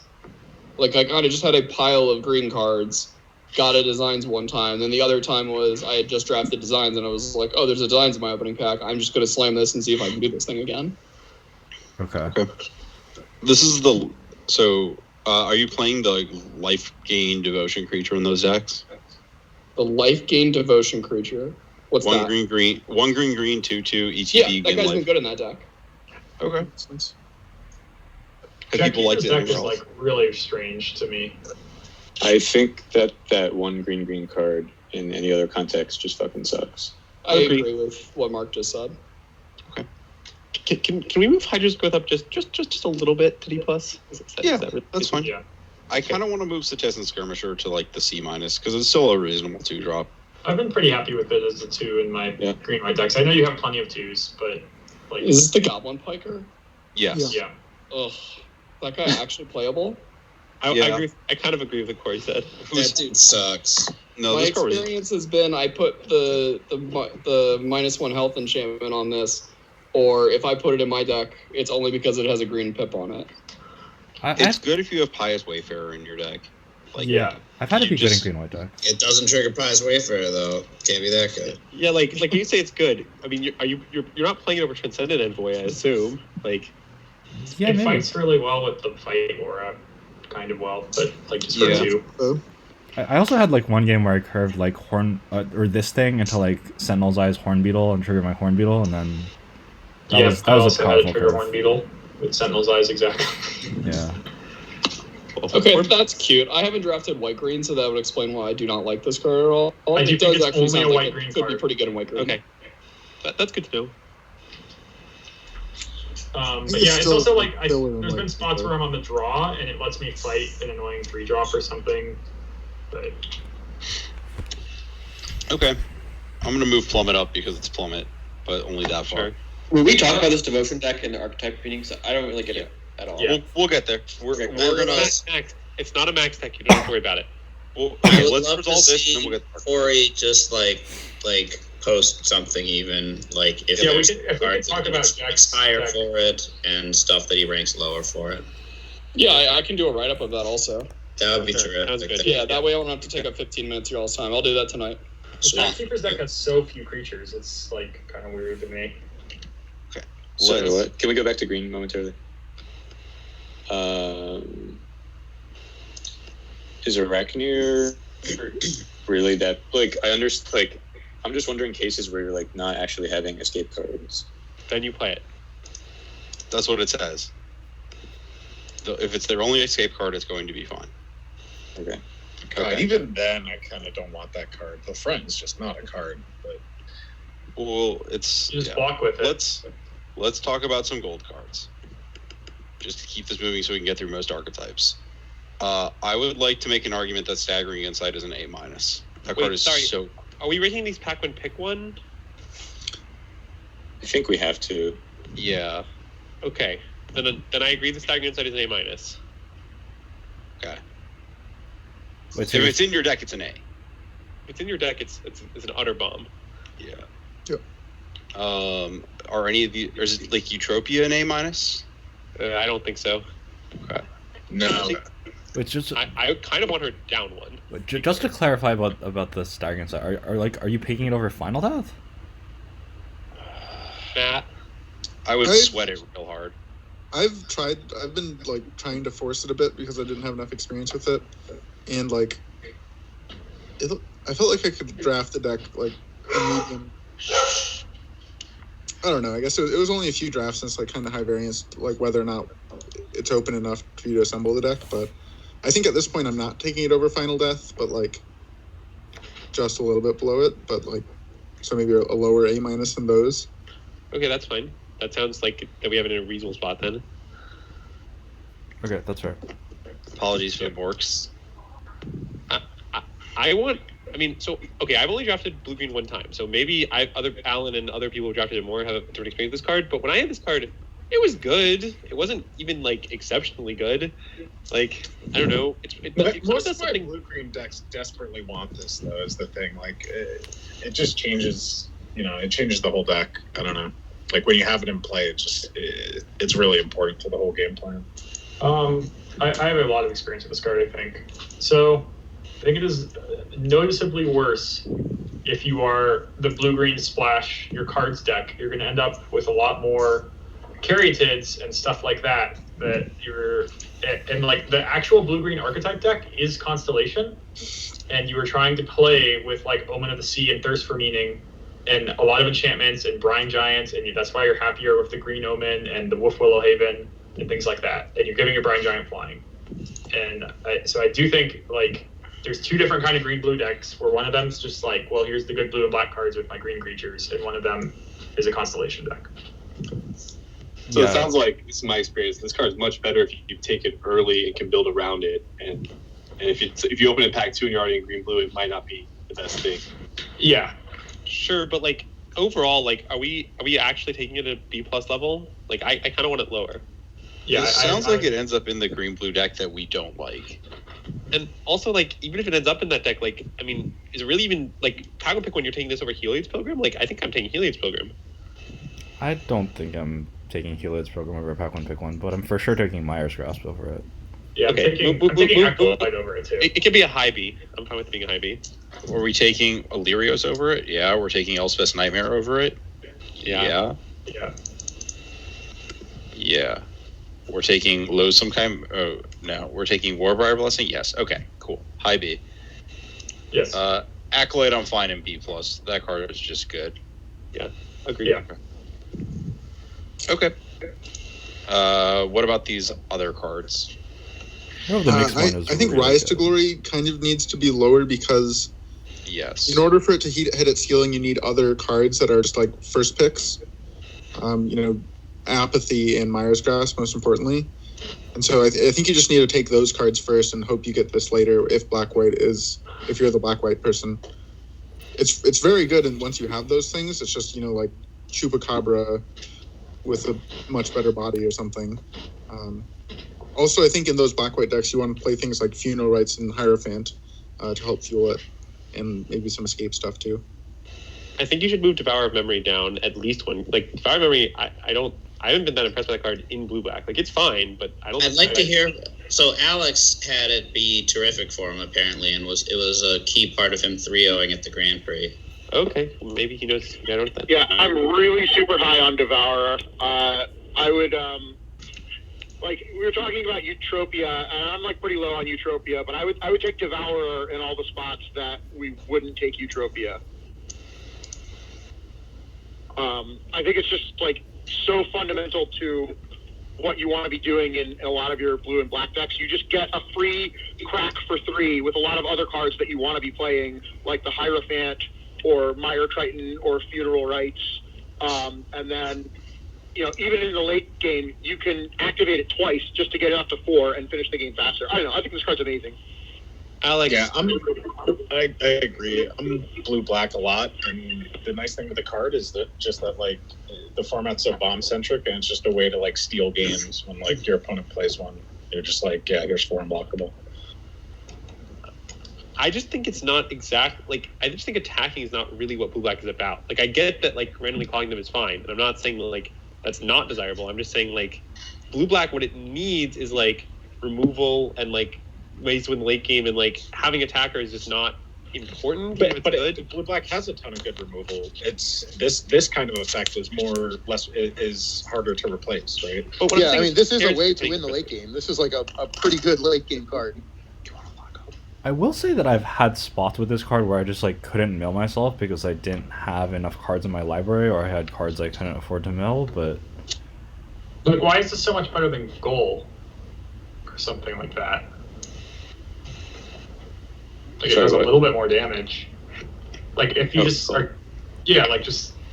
I know that card's ranked low. I know it's better, but it's my blue-black decks, I feel I just have a random flyer or something, and I clog up the ground, or I turn the corner with Brine Giant or something big, or the 3/4 Watcher. I mean, I don't know if Slaughter Priest is too high, but I consider Slaughter Priest and Devour more close to each other.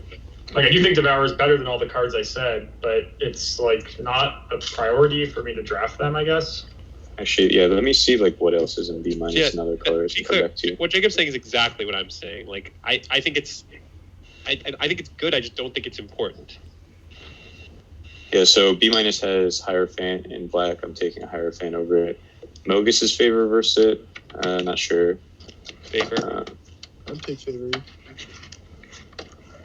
I had one black deck that had a lot of creatures and was sort of attacky, and even then it was I feel it was a C+ in my blue-black creature deck, and I'm not first picking it a C+. Yeah, it dies to Mogus's favor notably. So yeah, I'm fine to leave it in C+ and drop Slaughter Priest. Wait, you want Slaughter Priest in C+? That card hasn't been super impressive. Oh, that card's been really impressive against me. Slaughter Piece Like couldn't block it a lot of the time. Real quick.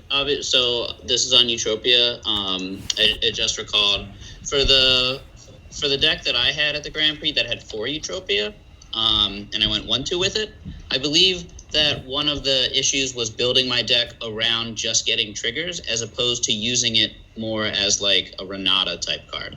So in that deck, I was obviously leaning into it with like Eidolon of Philosophy and Setessan Trainings and Starlit Mantles, and my plan was just to like play Utopia every game and just protect it. And I think it would have been a lot better if I had like better 4-drops with which I issued during the draft, and should not have. So yeah, totally agree. Yeah, I think so I've curved it into the trying to get 2-5 or things like that. Trying to get as many triggers with it as you possibly can is not the right way to be playing it. Okay. Yeah, another point on that. I had a deck with 2 Utopias, and the best plan was to just play a turtle, play Utopia, and then turn 8 or whatever. You're jumping your giant after you've gained control of the game. Exactly. Another addition that I'd make for it is that in the deck that is more of like a Sultai blend type deck, it does. I mean, Mogus's Favor works tremendously with it and means that the rest of your deck doesn't have to be all in on Constellation. So. Okay. Anyone have any issues with Hero and Mischievous Chimera being around here? Should they? I don't think they're going lower, but higher. Wait. I want Chimera down, but I like Hero. Where it is. Chimera is super fucked in the blue-red deck. I had Chimera in the blue-red deck. I mean, I've only had it once, so maybe my experience is anomalous. But like for me, it was good. It wasn't like exceptional. I don't know. Alright, like, so pack one, pick one. We're talking about B column, right? I'm trying to alt tab here. Mm-hmm. Yes. So B column has, for example, Thirst and Iroas's Blessing. yeah, I'm taking those cards. I would take a Rose's Blessing over it, but I would sweat it against like Loathsome Chimera and maybe it's just low B. I think it's still. I mean, I've liked the Slaughter Priest more. Yeah, I want to. I want to below Slaughter Priest too. I think. Well, I think they're both B minuses. Like I don't think either one. Like I don't want to take either one really over a lot of the Bs. I don't know. I just wouldn't want to. I think it's really good in blue-red, but I don't want to pick it highly because I feel like blue-red doesn't come together that often. Yeah, that's the card you need. Oh yeah, we should probably put it down just because blue-red isn't good. Like you're saying this, but like it's not good because you need the chimeras. Like if you get a chimera, like you're tautologically removing the deck from consideration when you're like meeting the bare minimum condition by just having this card. I mean, again, when I played blue-red, that was not the card that was carrying me. Like I don't know, it was good, but it wasn't exciting. I literally 3-0'd with a blue-red deck, and like I had chimera, and it was good. I mean, it's a 2-mana 2/2 flying with upside. I'm obviously not saying it's a bad card. So but, like, didn't Chance have a deck with like 5 of them? And it was 6. So that's anomalous. When I had blue-red, this was the best part of my deck, and when I looked through all the blue-red trophy decks, this was like present in basically all of them in the Lords Unlimited Discord. Like I think there is a strong correlation between this card and winning with blue-red. Okay. I've died horribly to blue-red decks where this seemed like one of their best cards. Yeah. Are we first picking this or Hero of the Pride? I'd take Chimera over Hero of the Pride. What about Venomous Hierophant? This. I'd take Hierophant. Okay. Well, then we're just going in circles. Does anyone want to move any of these C pluses up? Like Warden? Anyone like Warden? I think Siona should be B minus. I think that card's pretty good. How many auras do you want? I don't actually care how much auras I have in my decks versus just like when I put an aura in my creature I get a 1/1. Like I think like your white decks value 1/1s like pretty highly because it can make them into like actual threats on the turn it cares about, and then yeah, that's fair. I've played it and missed and had it get grasped and then felt pretty good. Warden. I had a green-red deck with 2 Wardens that just absolutely pounded all my opponents. I just played like Horn Beetle and then Warden and just all my other creatures for 4 power, and I had 3 Infuriates, and it was just like it's so aggro. My opponents Warden's been fucked up against me. It's just so big, so fast. It has trample. Like Warden's been tremendous against me. It seems like a great reason to move into green-red is to so get like Wardens. this is what we're saying. Okay. I mean, speaking as someone who's drafted some green-red, I don't know. I don't know if I agree with the praise being heaped on Warden. I mean, I literally took Warbriar's Blessing over to the Grand Prix, and I'd make the same pick again. Like, I think this has good. Warbriar's Blessing over it right now, so that's. But this is pack one. No, pick one I was already green-red. I was locked into green-red, and I took Warbriar's Blessing over it. That literally happened. I'm not that's saying how we're ranking it. Yeah. No, we're saying that let's just pick one. I think it is hard for a card to jump 2 grades once you're on color. What you don't like? I'm sort of saying like I don't know. Right. I'm saying that we have Warbriars in B+ right now. Yeah, I'm saying that if the most Warden is going to end up is low B+, a Warbriar can be above it still. Very clear cut. No, wait. I want one to be down. I don't think you understand what I'm saying. We understand what you're saying. Yeah, you are describing a comparison that is perfectly valid given this rating. Okay. I mean, I think Warden is good. It's not like a critical component of green-red, but obviously it's good in the deck. I don't know. I mean, a bunch of people just gave it high praise in their experience. Yeah, maybe I've just had enormously bad experiences, but I have had it be awkward on occasion, and like I don't know. The B- cards are not anything to write home about in terms of like huge hype, so I think it's fine where it is right I just think if you're taking a 2-color card early in the draft, it has to be hype if you're in that deck. But anyway, here we are. Yeah. We rated it a 3.04. Okay, let's continue on to artifacts. I would like to talk about Entrancing Liar. Up. That has not been my experience with the card. I'm fine with where it is. Wow. I just hear Andrew sing the up song again. Yeah. Like, I don't agree, but I think I would rather have Apathy and Final Death by a lot. Okay, I wouldn't. I would take Liar. Wow. Okay. Hey, I mean, I really like Liar. Don't get me wrong. That's crazy. But. What? Like in the aggressive decks, tapping 2 things is so messed up. Like you just tap something and you untap and tap it again, and then you alpha them. Like it's great. Much mana. It's so But it clunky. Yeah. sucks on turn 4. Yeah. But it's also a colorless card. Like even if I thought Final Death was better in decks that were black, I would still take Liar first pick because it's a colorless card, right? Like Final Death is a colorless card. Sort of. I think it's a green. It's a green or black. It's like a green-black hybrid card. I mean, your green-white deck may not even want Final Death in the Splash. Like, I don't know. Like, Liar is going to make every single deck I have. Like, I'm not literally saying that when you're black, Liar is better than Final Death. Like, Final Death is better in that scenario. I just think that, like, it's close enough in power level, and it's colorless, and that makes it just... Like, I'm taking it over every common. I think it's pretty... I think it should be at least B+. Looking at the B+, I think it is low B+. I think it is... Oh, B+? What is the problem you guys have had with it? It just costs so much mana. Like, costs a lot of mana. Like when you in any game where you're missing land drops, it's like you just like it's like a card you basically can't make use of. Like, I would rather have Myers Grasp and Illyrios and. It's also a lot worse when you're not the person attacking. I mean, you're the one blocking. having it under Banishing Light and Apathy isn't saying it's shit or saying it's bad. Like I think it's.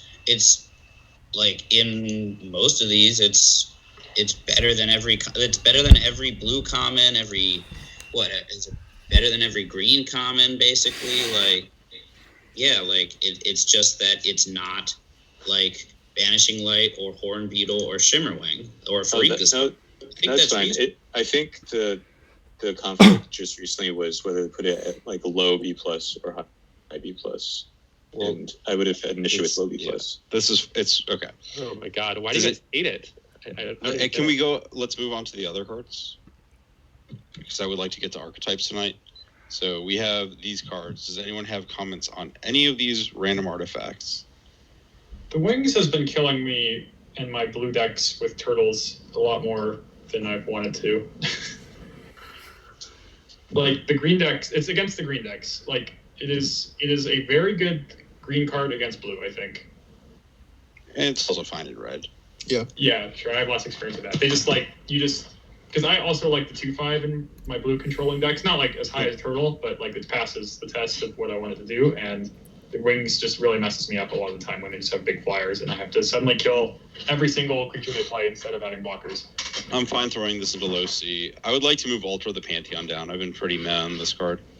I've actually been pretty impressed with that card. Like in my seal deck day one, it was like the actual best card in my deck because I had 2 Cataclysms, and like yeah, I feel like it's a weird Catoblepus build around sometimes, but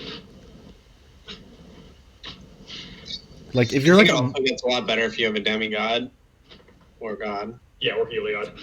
And we also talked about leaving yourselves open to cast bombs, and this helps you do that. Kind of. I really have found investing the card this way pretty bad, where Omen of the Hunt Scry has been enough of a comeback out of like spending a card to get somewhere. Yeah, but you don't have but to I be green. played Esper with Dream Trawler, one of my trophies in that card. I think like if you're like a multicolored black deck, it's like something you'll often be happy to have. Like the devotion for Catoblepus is like actually pretty like a pretty big deal. Yeah, because doing 2 damage it's like this awkward thing where like some of your blue control decks, I think like specifically the blue-black control deck, the Catoblepus is like not going to kill anything when it's -2/-2, and it's going to kill a lot of things when it's -3/-3. Okay. I think Soul Guide Lantern can move up just because it cycles, and it's just the Cling to Dust card that Andrew loves. I mean, it's worse than Cling Dust, but I agree that Blue Black still wants it to do this job. Yeah. Yeah, whatever happened to Austin and his crew? Did they ever drink? They might be Apparently just not. drafting. Yeah. They might have audibles. I'm going to move Mirror Shield up because it is a reasonable sideboard card, and I don't really give a shit about any of these other cards. Have people liked the Chariot? Because I think it's like been pretty mad. I've never seen it on the battlefield. I feel like I'm the pretty, only person. I've really played to against play. it a decent amount, and it's like exactly okay. yeah, it's like can be surprisingly annoying. Like the first strike can be problematic, but it like there's not a lot of That's what I great. ways to mentioned the sword in like the 4 power matters deck. It's a way you can keep 4 power in play. It's interesting. Yeah. I'm probably taking Chariot over these C- artifact cards. Has anyone ever put the familiar in their deck? I feel like I almost did a few times, but never actually did. I did. It can wear an aura. That's about it. Man, remember I that played it deck with already? Aura. Yeah, that sounds fair when you have staggering insight in your deck and you want a creature with flying. And you could not find any gulls? Yeah. Yeah. Yes. Legally allowed to wear an aura is about as good as I'm going to give it. Okay, archetypes.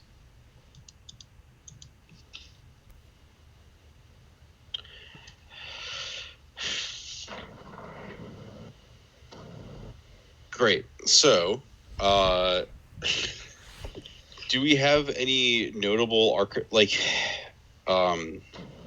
I guess we can get to this, but I don't think this is quite as skewed as like Ravnica Allegiance was, where like black Orzhov and white Orzhov were distinctly different decks. I think there's just a lot of 2-color pairs where one of the two works out and the other doesn't. Yeah, I feel like archetypes are more defined by single colors than 2 colors in this format for me. Like Definitely white. Like there's like a white X deck, there's like a blue X deck.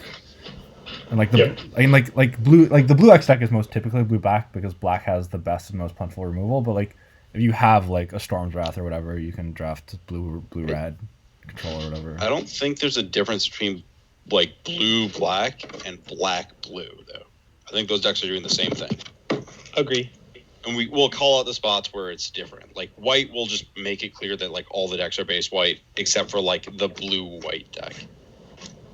That's fair. Yeah, I would agree with that statement, in particular with white. Yeah, that is definitely true. There's 2 white black decks, right? Yeah. Oh yeah, you're saying there's like white aggro splashing some black removal spells versus like the white black like restoring enchantments deck. Yeah. Yes. Okay. Both those decks definitely exist. Yeah. But white green is like you want to be white with aggressive green creatures. White red is aggro. Like those are the same. Yeah. I assume that every white red deck is white splash red. To be honest. I had the red splash white deck just because white was less open in my one paper draft I've done. And it was fine. I mean, also pack one pick one the Phoenix. Yeah, I mean, at least in The terms way of aggro game card. plan, right? Yeah, the game plan was the same. Yes. Okay, so Wait, it so sounds... we're not doing the rare ranking today. We're doing the archetypes today. Is that the deal? Yes, that is the plan.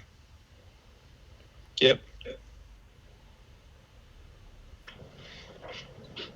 I mean, basically, in all the Pious Wayfinder decks, you pretty much would prefer, like like you're only playing other colors because you're just going to end up with cards that are so much better than like the worst white cards, or you're not even going to end up with enough white cards, right? Like, I think if you could pick, you would replace all your splash cards with C plus level white cards, right? But you're usually playing better cards in other colors than C pluses.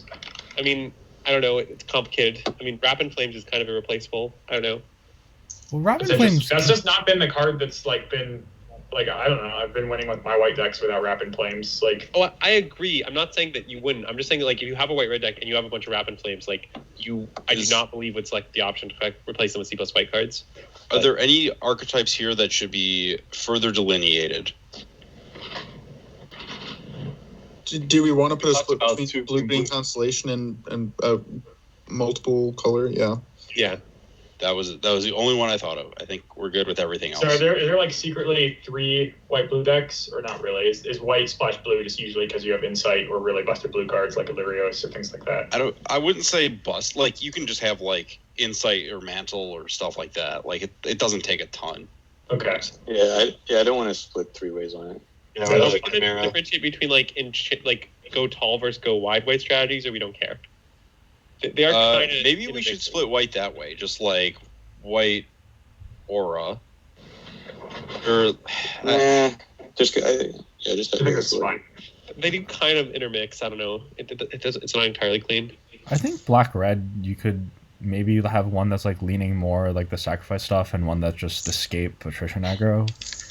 But yeah, that makes sense. I haven't seen the sacrifice version very often. I've seen the sacrifice version way more than the one that Sam Black says you can just get a redraft. Okay. Yeah. I don't know. I feel like they have a fair amount of overlap. They do. So they do. Can we? So white. Let's just start from the top. White blue, I believe, is more auras, less heroes. Yeah. MSJ, speak up. This is your archetype. Yeah, that's true. Anything specific? I mean, I think this is mostly just the staggering insight deck. And so you just you want to find your staggering insight with Pilgrim. Today I had Idyllic Tutor, and I think that worked. I mean, I also had with Conquer's Death, so that helped. You want to protect it with Starlit Mantle and Karametra's Blessing. You want to put it on a flyer, ideally. Like Vexing Gull goes way up. I've been trying to draft it like it was just like the white X aggro decks, and then that was, I think, just maybe less open, and so then like my Hero of the Prides weren't that great, but I think maybe that was just because like the white cards weren't that open because I was kind of like forcing it because I had staggering insight, and so I had a lot more like medium flyers and a higher curve, and my heroes were just bears. So yeah, you can play Vexing Gull. I think you can play the Triton Wave Rider. I think is probably pretty decent in this deck. The Pegasus is pretty good. You could probably play like Turtles too if you're more on the flyer side, just like a Blue-White Skies deck instead of like white X aggro. I assume both those exist, and it just kind of depends on how open white is. Okay. Any other insights? I don't think there's like a ton of stuff to say about this. Reverend Hoplite is worse in this deck. Yeah. Yeah, I just got back into the chat here, but I was just going to say when we're doing archetypes like this, I know everyone was just going back and forth about how there's all these different white and everything intermixes, but I think a big point is that like no matter what color combination you are, even in every color combination, it really depends on the specific cards that you have. And it's like, you don't want to get pigeonholed into thinking like any of the color combinations do one thing. Like it depends a lot on your first few picks and how it's going. And like, we have all these sayings like about our black-white win rate is bad, but it's probably because you just end up with like black and white cards that are some removal and some white cards, and they just end up not going well together because you're probably like drafting poorly or in a bad seat, I guess. But anyway, like if you start with a rare, then cards that cantrip and are defensive obviously get better. Yeah. It's like if you if you have a staggering insight, then like obviously Vexing Goal goes up, like just obvious things. But it's like That's why we split this into blue white and white blue. Yeah, I know. Say But white it's like rare. even that, it goes further than that. Like if you're white base blue, like we're saying, Hoplight's worse, but it might just be better if you get white cards and you have heroes. Like it's hard to make archetypes, but anyway, we should still do it. I'm just saying you don't want to get pigeonholed into any of it. Like even in red black, like you want the specific cards, but you might end up with some rares. I think one of the main purposes of this exercise is that when we ranked all the cards into their different locations, they had to kind of consider like a probability distribution of all the places they could be, and this serves as sort of like an adjusting factor. Yeah, sure. I just more was pointing out that this format in particular, it's just kind of weird that like it depends a lot on exactly what your cards do, because there's a lot of like really weird small and important cards. So I saw like there was some Reddit of the format that referred to like the blue-white rares archetype and the white-black like combo archetype. And I very much agree, because in particular with white-blue, because of the amount of scry that you can get, and that blue omen sees 5 cards and white omen is playable in multiples. Like you end up with a lot of scrying, and frequently for blue rares or for white rares, the best home is in a kind of a stally blue-white deck. I have a ton of thoughts on blue-white, not aggro. Let's just talk about it now, because we're already here. All right. So in addition, just a sec. Okay, yeah, go ahead. Ari, you wrote Triton Wave Rider can be a 2. Oh, sorry, wrong. I thought we were talking about the shitty Triton. No, this is the 3/3 is the one I was talking about. Okay, yeah. Okay, I agree with that more.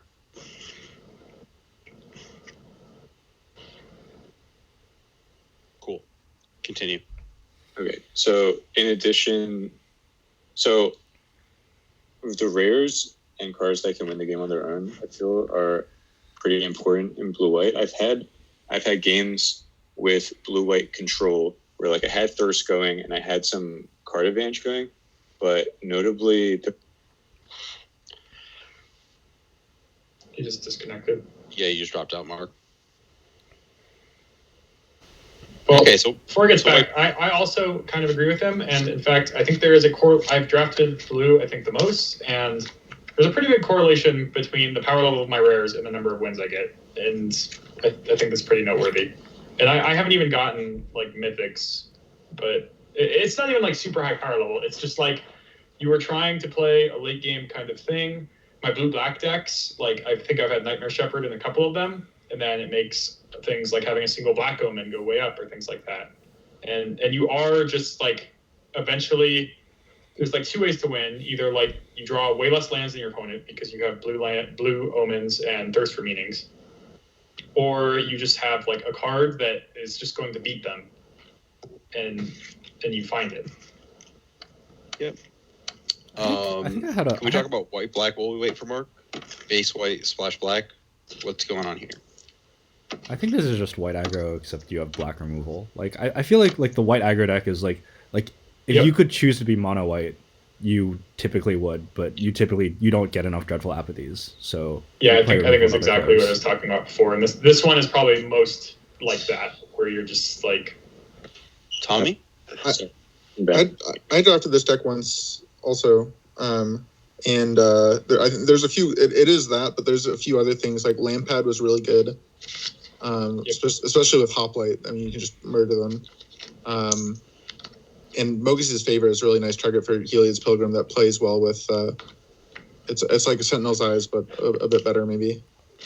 Yeah, so I think that like Favor and basically in the white-black decks that I end up drafting, it's usually got like Heliod's Pilgrim, and those 2 1-drop auras are super important. Flicker's quite nice. And although you have heroes, you're not really building around it. Not nearly as much as Pious Wayfarer.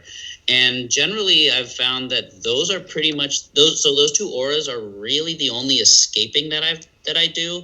But I'm doing it a lot. Like almost every turn, I'm escaping one of them.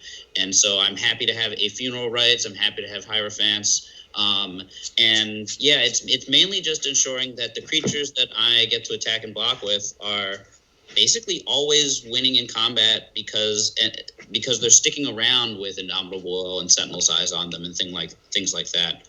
Lampad is like I believe pretty important, not just because it's an enchantment creature and obviously getting through extra points, but for unlocking stuff like that's stuck under a dreadful apathy or something like that. I just want to add, I've lost to a deck that had the Hateful Eidolon, and they assembled it with 2 Mogus's Favor, thanks to Heliod's Pilgrim, and that was basically just like incredibly hard to ever like get out from under. Yeah, so Hateful Eidolon's good in this deck because of Sentinel's Eyes on your own things as well as the favors. And I'd also add that Rise to Glory is sometimes difficult to use because you don't have a ton of ways to easily dump stuff into your graveyard. And a lot of your creatures are kind of just like kind of small shitters. You don't necessarily oftentimes I don't very much have like a high creature count. Like I'm maybe at 12 or 13 and still having passable like fine decks that aren't really running out of things to do.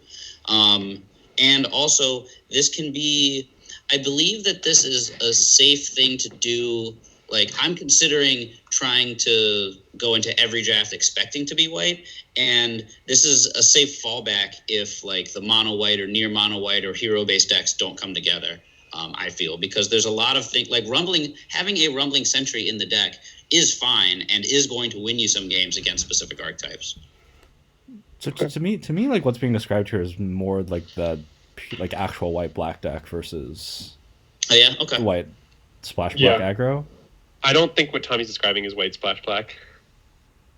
Like, I mean, I think that it can start off that way, but that there's just a large number of different black cards that are all that you're happy to like incorporate. And yeah, I feel like, I mean, it is a little bit more than just putting Myers Grasps in a white deck. Yes, but yeah, when I guess like what I had more in mind when I heard white, when I think of white splash black is just like you have like the 17 cards of a core white deck. Like you have Heroes, Omens, Pious Wayfarers, and then your last 6 cards are black removal or whatever. It sounds like Tommy like made some points that like if you're doing that, a lot of the hero stuff goes downhill a bit because you're like less creatures, more direct removal spells, more attrition-y things, and the adjustments that he's making do make sense given that slant. It's also, So I are we think talking it's about more this, likely. Straight black white deck now, or No, like yeah, like that's what I'm saying. It's like you leave yourself during the draft. It's a sort of like you can aim to get like the pure, like the actual like white aggro deck, and if it doesn't work, you can do this. Yes. Yeah. And I think that this is like it still uses. There aren't a ton of cards in the white in like a base white aggro deck where the second color could be anything that go down in this. It's just that sometimes you just aren't like white will be more contested at some, maybe there'll be 4 white drafters as opposed to 2. And I think that black is the color that lets you still function the most as that white aggro deck, as opposed to like even if you're close to even mana, you're still functioning a lot more like the white aggro decks are, and getting the most out of like Pious Wayfarer and those cards than you are with some of these other colors.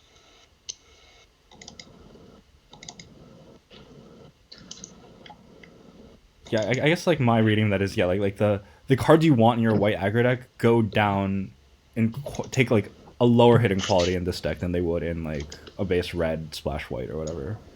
Yeah, or especially like there's plenty of like kind of what green and blue want to be doing are a bit more insular and don't really gel as much with the white aggro cards if you're going to be 50-50, whereas I think black does.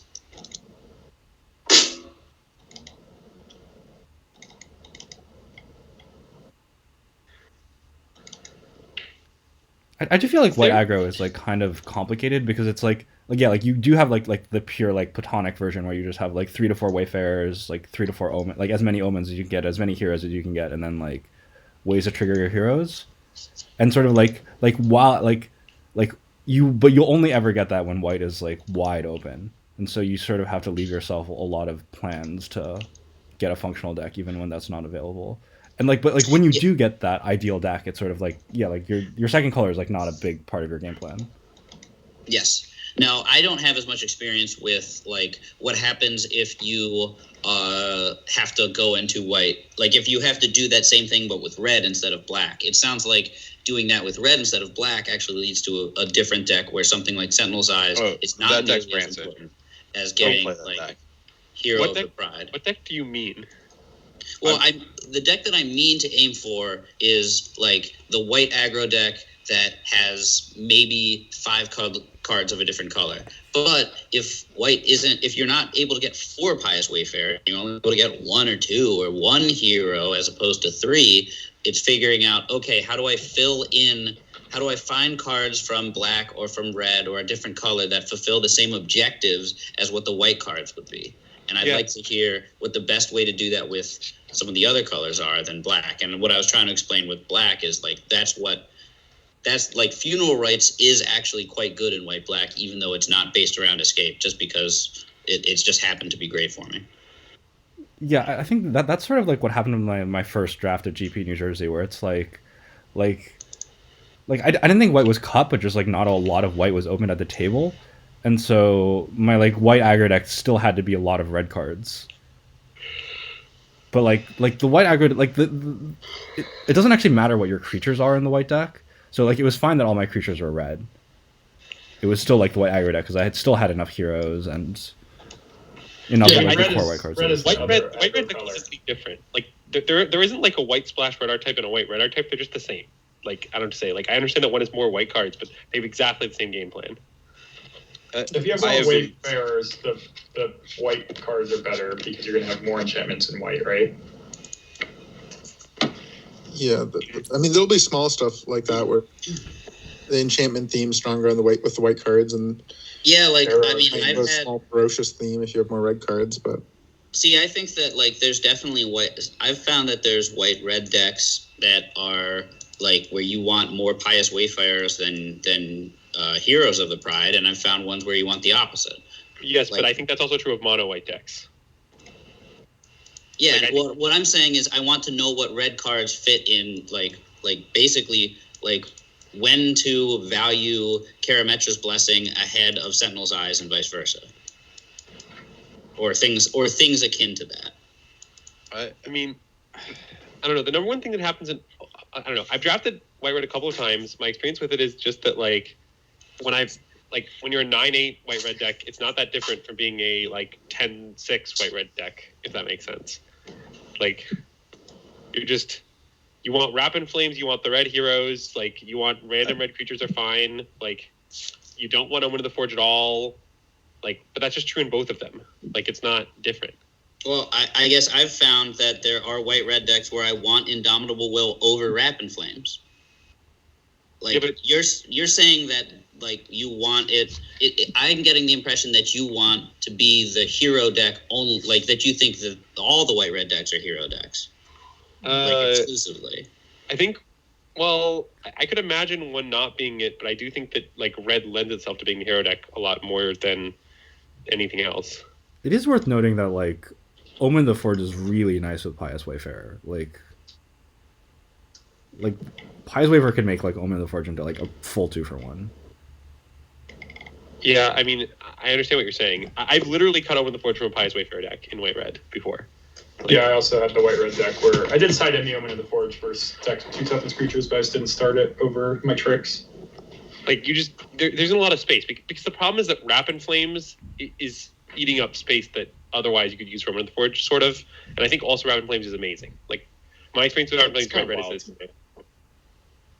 Like, because I mean, any instant speed enchantment is a trick if you have a bunch of Wayfarers, right? No, it does not target your hero. It is not a trick. But you have Wayfarers; they pump your things. They do not target. Oh, okay, thanks for explaining that. I'm just curious, like, why do you not like an Omen in a Wayfarer deck? Well, you see, he's talking about heroes. I really want to harp on the fact that I would like. You're talking about like bridging to like 9 plains, 8 mountains. As soon as you flip to 9 mountains, I don't want to be involved in this deck. Why not? Why? I think that if you fill out a red curve, the reasonable red curves don't properly utilize your heroes. you're leaning on low-end white cards to enable your heroes to really kick into gear. And once you start leaning red, you're admitting that you don't have those, and your deck is just kind of like, I'm playing Flummox Cyclops, and you're just like, Wait. that's... Rapid Flames is a great hero enabler. It's like literally the best one. Like No, that's not my point. My point is that like once you start getting to the point where you are more red creatures than white creatures, I don't think the hero synergies are as good. Yeah, like I could also for sure see like a white red deck where like Pious Wayfarer is still a functional card just because red also has a decent number of enchantment creatures, but like you're not trying to like go wide as much. You're just trying to be more of a typical aggro deck where you're like pushing through damage, and at some point, like maybe a trick on a hero, even though your board is smaller, is actually gets him lethal damage or whatever. Yeah, similarly, like I think that and in particular, there will be opposing decks. Like, say something that's like got a ton of removal. There will be times when, say, like Phalanx Tactics is worse than having Indomitable Wills because it's more important. Like, because the thing that's coming up much more often is one-on-one combat because you aren't able to stick like 4 things. Well, I mean, you're hopefully playing creatures that generate 2 things, in which like Hero of the Revel goes late and is really nice in this deck and makes 2 bodies. Like in addition to Omen of the Sun, in addition to Hero of the Next Born, like I don't know, like. I don't think it's as hard as you're making it sound. That's not a lot of cards you listed. That's like 2 uncommons and a specific common. I mean, sure, but white doesn't have that many cards that make 2 bodies on its own. It's mostly just Omen, right? Yeah, like you're also just playing creatures. Like it's fine. Like. Okay. Cool. I don't know if there's a lot to. I'm just gonna say watch Ham Draft. I just don't buy your 9 mountains thing. I think if I'm playing 9 mountains, I'm still gonna be white red heroes. Like I think that's what I'm gonna do. My paper draft was that work because I just started my draft with the Phoenix, and I didn't even have any of the white heroes, but I still had Hero of Next Born, Hero of the Games, and Heroes of the Revel. But, yeah. Anax is a card that could really push you into being, 9 mountain red white heroes. Yeah, Anax is great in this sort of deck if you can cast it, so that makes a lot of sense. Also, I just want to say, I mean, it's super small, but it comes up. Did we rate like I do think Blessing is a lot better than Infuriate, but I've had 2 white-red decks now where like my decks I think are better with Infuriate, but I think just because I'm not really the Constellation deck or anything like that. I'm just purely a hero deck, so it's just literally +1. I think Infuriate is like a worse card, but yeah, like I think like if you are white-red. The fact that I'm just saying, pay attention to the fact that like your white-red pure hero deck without Constellation, which I think does exist, might just prefer Infuriate, and you shouldn't. I think that will relatively infrequently be the case, just because like your white-red deck will still have auras just a reasonable amount of the time. But like, I agree that it's like worth prioritizing Blessing less in these decks, just because like you'll be able to get as many Infuriates as you want. Like that makes more sense. Yeah, that's a better way of putting it. Agree. Moving on to white green, if we don't have any real discussion here. My experience with white green is that you are definitely a Pious deck. Yeah, very Constellation. We brought this up when we talked about Destiny Spinner, but like that card is, I think, just absolutely insane. You're frequently it's just like this combination of being like a great 2-drop in your deck because it's a 2/3 that works. It's an enchantment creature, so it works well with both halves of like the hero thing where it already has enough toughness to just kind of attacking everything, and it's a 3/3 on attacks. And then you just can get flooded and suddenly like make 3/3s or 4/4s. It has haste when you top deck it, and you have a lot of enchantments. Oh, I've had the escape creatures be notably worse. That makes sense. I agree. You're probably also just like valuing using your Sentinel's Eyes way higher. Yeah. I did have the issue with my like white green deck in the Grand Prix where like it felt like I was at risk of running out of gas very frequently. And I think I definitely had the benefit of drawing favorable land spell distributions with this deck. One issue that might cause that or lean into that is the fact that you're not playing Green Omen. I mean, because it may not be particularly good in it, just losing out some of that scry and losing, like, not having as much scry as other decks may be sometimes an issue. I would also expect that the green-white decks that I've seen, at least, like, there's so many good green cards that like cost 3, 4, and 5 as opposed to 1 and 2, like maybe more present in like red and things like that, red and black. So that's kind of an issue that it is putting more of an emphasis on like what your mana is going to be and land distributions. When I played this deck, I was thinking 16 lands. I don't know if other people had similar. I guess we should answer that for all these other ones, but I'm typically 16 lands with my white aggro decks, I think. Depends. I mean, you could have like the Nyleas, Forerunners, or things like that, right? I'd prefer this deck to be 16. I'd prefer this deck not to be playing Forerunners or one, which is tough because I think Forerunners are a good card for green. It's just that it doesn't. I mean, it's tough to square with some of the 1-drops that you're hoping to play. Yeah. Oh, can I take a step back for a second? I forgot something. In white-red, it's important to take Hero of the Pride lower because you get as many Hero of the Games as you want. Like, you literally can Hero of the Games wheels every time. You can get, like, 3 of them very easily. So, like, if you're white-red, like, if you know that you are white-red at some point in time, like, you don't need to, like, snap off Hero of the Prides early. Like, it's not necessary.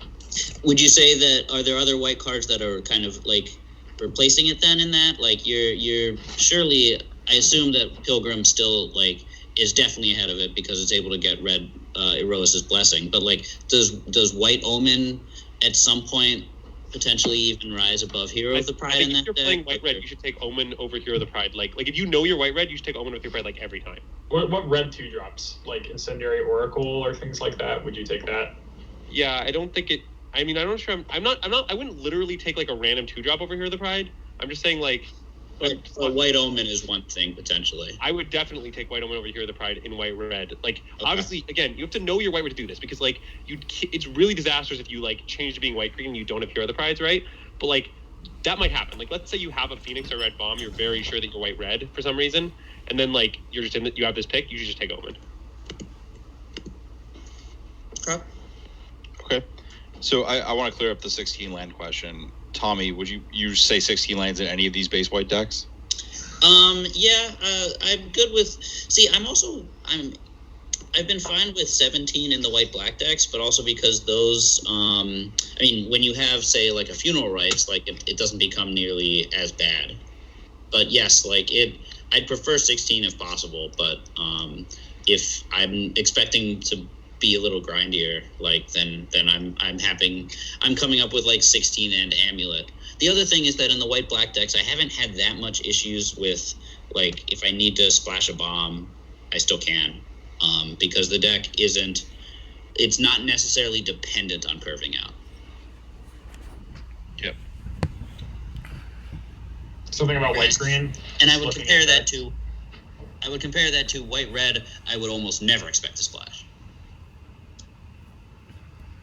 In white green, just like because you are going to be more constellation heavy, I would be a little careful with taking like Karametra's Blessing compared to Sentinel's Eyes. Are there other auras? Like, obviously you're going to take Warbriar Blessing and Dreadful Apathy extremely highly, and probably even the Heliod's Punishment. But just like if you're white green, it's like might be pretty likely you end up getting past a Siona or something like that, and you're just going to like increase the density of hits by having your non-creature slots be auras more than tricks.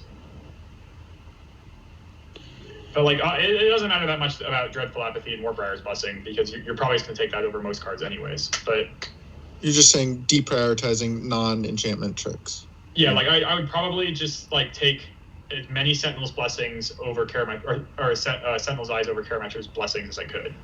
I think there's an Indomitable will. If you have Destiny Spinner, protecting it is pretty valuable, and it's just naturally the enchantment creature for Blessing. That's fair, I guess. My games have like played out so much that it's like it does its job, it enters the battlefield, and if they don't answer it, they kind of die. But I found Blessing to protect like a Sunmane Pegasus with like a Sentinel's Eyes on it also to be like a pretty valuable option. Okay. Like the Hex. I do think that prioritization switch you're saying does exist though, but Blessing can still be good, and of course is contextual. Yeah. It sounds like we're describing Blessing is important to have access to, but your density of auras is more important. I feel like or blessing just scales on like with uncommon creatures or. Oh, I'd also add for white green. I've not liked Heliod's Punishment a ton in white black because sometimes like removing one thing is not nearly as important as just building up my board. But in white green, like I got destroyed by Heliod's Punishment out of my white green opponent, mainly because it made it so much more difficult to deal with some of his larger creatures, which white green has much more access to than white black. So I think Heliod's Punishment might be more or better than serviceable in that deck in white green. It is, I don't know. In all my white aggro decks, I've had Heliod's Punishment be quite bad against me from people that are playing it not in their white aggro decks, but I have not had the downside come up in a game where the outcome of the game would have been different because of that downside for my white aggro decks. Okay. Like the game, it has either ended before it happened, or I was losing so badly that it did not matter that their creature came back. I think we have time for another archetype or two. Would anyone like to just call something out and just fire away? How about you do red blue? Yeah, I'll pick up blue black. I dropped that a lot. Yeah, so blue black is like my favorite archetype. I drafted a lot. It's you basically want to be mostly black just because blue's not that deep, but blue's predominantly there for like thirst and like just support color. I will say Deny the Divine or like other counter spells aren't that important, and they're actually kind of bad because their 2-drops are pretty stinky. So like counters are kind of at their best when you're ahead on board already, and you're just generally not going to be. I generally go for so surprisingly Underworld Charge is good in the archetype, even though you tend to be control-y, just because you do need a way to end the game eventually, and it's a very good like it's not the kind of card you're like playing on curve on 3 and just like bashing for 3. It's more just kind of a finisher that's hard to get rid of, and you kind of like clear out their bigger creatures, so you're just like smashing for 5 and just kind of abyssing their like small crap. Katoba Pass is really good in this deck. I've had the 3/4 flyer be a real underperform. It usually just gets disenchanted because you don't really have any other targets. What else? I mean, it's already been mentioned. The Black Omen's really good in this deck. You'll generally have like pretty good stuff to recur, like Katoba Pass or whatever, right? I think Rob was talking about the Horizon. He's talking about the 3/4. 3/4. Oh, I was thinking the 3/4 flyers like pretty weak. Generally they'll just be sitting there with like a revoke that has no targets, and then you just play that, and then it dies for 2 mana. But for the most part, just mostly black. Kind of just splash and blue for like the card draw and stuff like that. And how do you win the game? This game? Oh, and the sack black cards are really good in this deck too. Mostly just with like the escape cards, like Charger. If like you're not even attacking with Charger, but you could just like sack it for value or whatever. How often do you splash in this deck? Almost never. I have had a blue-black deck, but actually the only time I played Trawler, I was blue-black, and I played like Altar and 3 Planes to play the Trawler, and it was like actually really good. So like it's you end up drawing your whole deck a lot with this deck. So.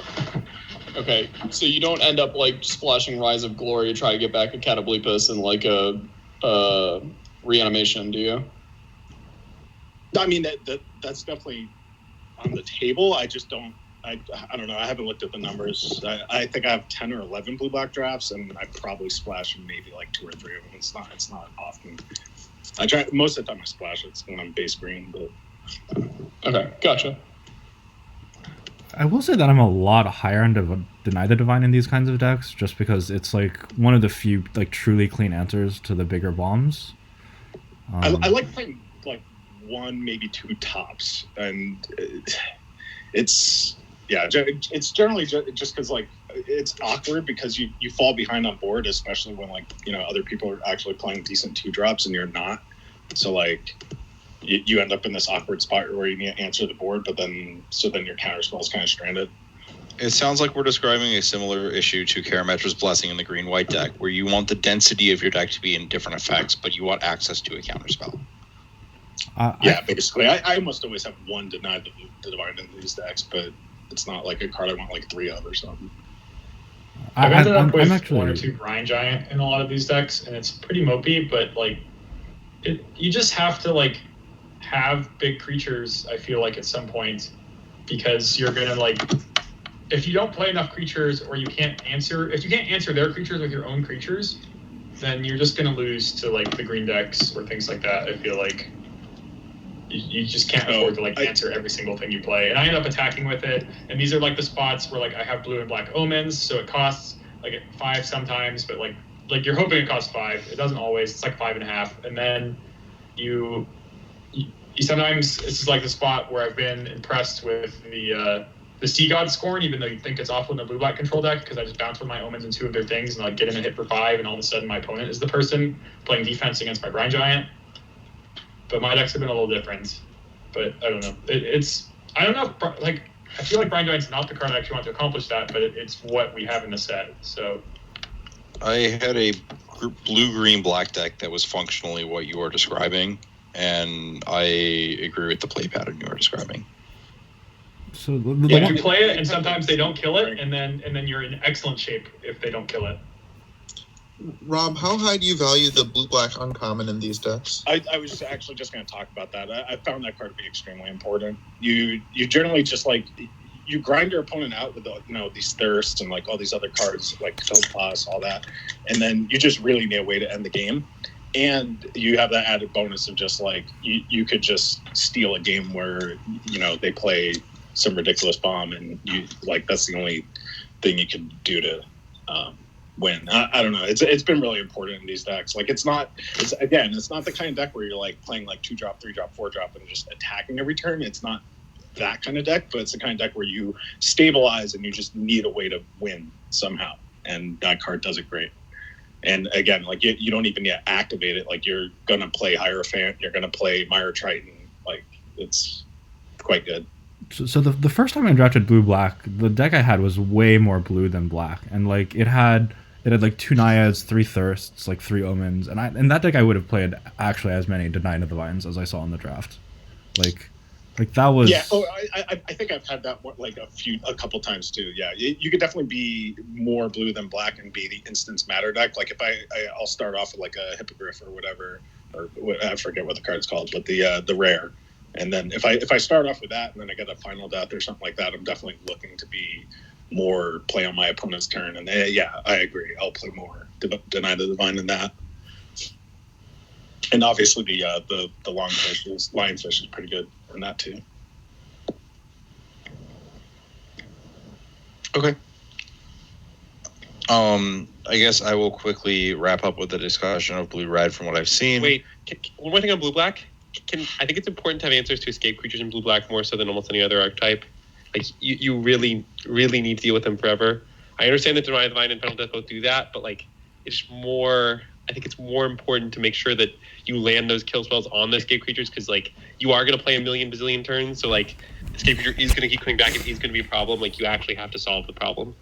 I think that's actually the last blue-black deck I had Cling to Dust, and that card was insane in that deck because Thank you, Rob. That is my opinion and has been all along.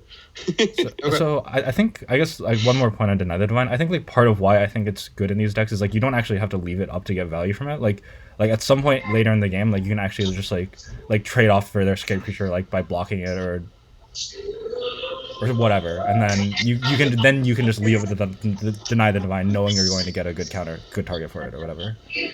Is Mogi's favor good in this deck or no? It's decent. It's actually really good in this deck. Cool. Because you don't actually have that many escape creatures, and it's like a really good one. Yeah, it's great. Okay. So blue-red, this is partly from drafting, partly from just study. I think there are two sub-archetypes here, but the general premise is the same. You are like proactive in some degree. There's like a flashish deck, and there's a like blue-red tempo beats highish power red deck. So like the flash, I mean, in both cases, Chimera is going to be great, but like those are the two ways you generally win. Are like you can have red creatures with like Mantle and Stern Dismissal, which I don't have a lot of experience seeing played, but That's just like what has popped up in trophies that I've scanned. Or you can have the flash deck, which is just like you just always have something up. It's the flash deck is like Arena Tricksters and Dreamstalker Manticores, right? And Mischievous Chimeras. I like Manticore. I would like to be lower on the curve than Trickster. Okay, my experience when I played the flash deck was the opposite of that. Like Trickster was insane. Like Trickster was like if you ask me which of Trickster and Dreamstalker Manticore was better in my deck, I think it was Trickster. Like it was completely like the card would just get really, really, really out of hand in terms of its size, and it would grow every single turn on the opponent's turn. But I've only drafted it once, so it might have been anomalous. All I can say is just that, like, I've kind of been underwhelmed with Trickster. I've had a blue red deck where I did play my Tricksters mostly because I had a Storm's Wrath and I just wanted creatures out of the size of that. But it's right here. Yeah.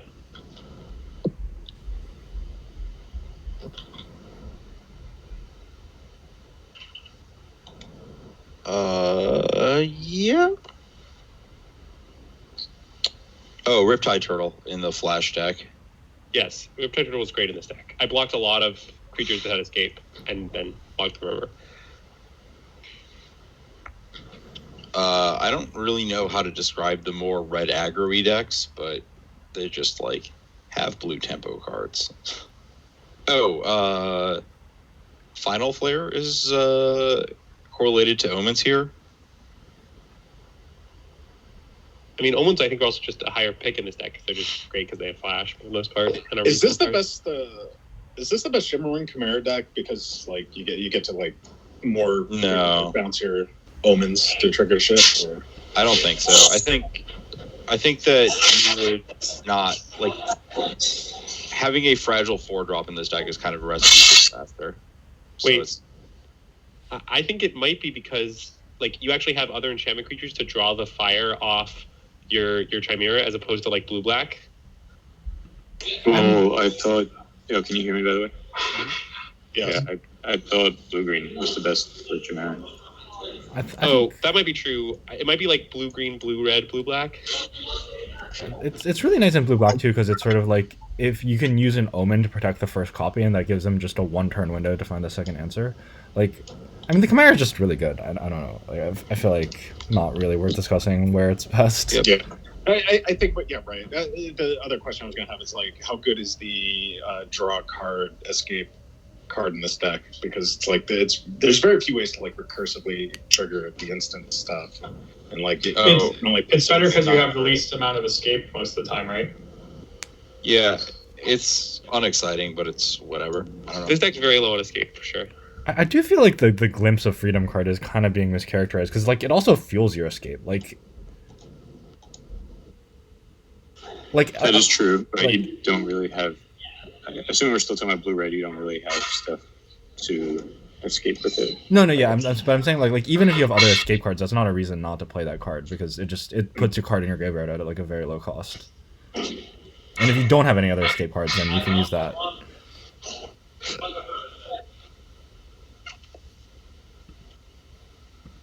I don't know. All I can say is Arena Trickster for me is really, really good in blue-red, and I like outsized the 6/7 in one of my games, and it was really, really important that I could do that.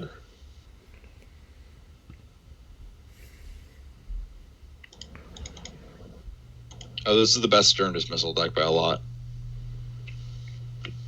Yeah, I think you probably want multiples in this deck a lot of the time. Yeah, that was the issue I had with Blue Red was having enough like ways to like play one of these cards that cares about playing an instant and then playing an instant in the same turn. Like so, yeah, I agree. Dismissal is very important. I also think Chain to Memory is a playable card in this deck. I don't think it's a playable card in basically any other deck, so I think it's important to note. Yeah, that is a great card, but it's playable. That is notably a good card with the like red versions of this deck where you're just getting into combat with red creatures because that card is very good when you get into combat with high power creatures. Oh, I also think Rage Hound is kind of reasonable here just because you have so little escape. By the way, Rage Hound is good in the red, like the red aggro version. Chain Memory sideboard card against someone that has like 6 mana 4/4 fight or like multiple Warbriar's Blessings. I mean, I don't know. I played it in the Flash version. It was good. I mean, the deck I played was Flash. I mean, my prior is that you would probably not want Ragehound here because it's like you probably don't want that many combat tricks, and I feel like Ragehound correlates really strongly with combat tricks. Mm-hmm. Well, I think Aspect of the Mana Core has Flash. Yeah, but it's like you don't typically want to play it on their turn. And Dreamstalker Mana Core is kind of helpful. I guess not really. I don't know. It clears out 1/1s that would trade with it, but I guess maybe that's not that important. Yeah, I think the problem is more when they have like a 1/4 or something that would eat it in combat. Like I feel like trading your Underworld Rangeshot for a 1/1 is often doesn't actually feel that bad. Yeah. Although Stinging Lionfish taps the big guys, and that is awesome. Yes. I'm trying to see if I can do some info gathering on blue-red from the trophy decks and try and find some correlations, but I just think, yeah. I just think I played the Flash version deck, and I played a lot of the cards you're saying are good in the red aggro version deck. I'm not sure I think they're that distinct, but maybe if I had a better example with the red aggro version, like I'd understand better. I think the break is just like really whether you want Deny the Divine or not. Okay, you think the red aggro version does not want Deny the Divine? Okay. Well, so my blue-red Flash deck had like 4 Deny the Divines, and I played a Whirlwind Deny, and I was like ecstatic to have 5 counter spells. I just shredded people with that. But I think that the more aggressive red version does not want to go down that road.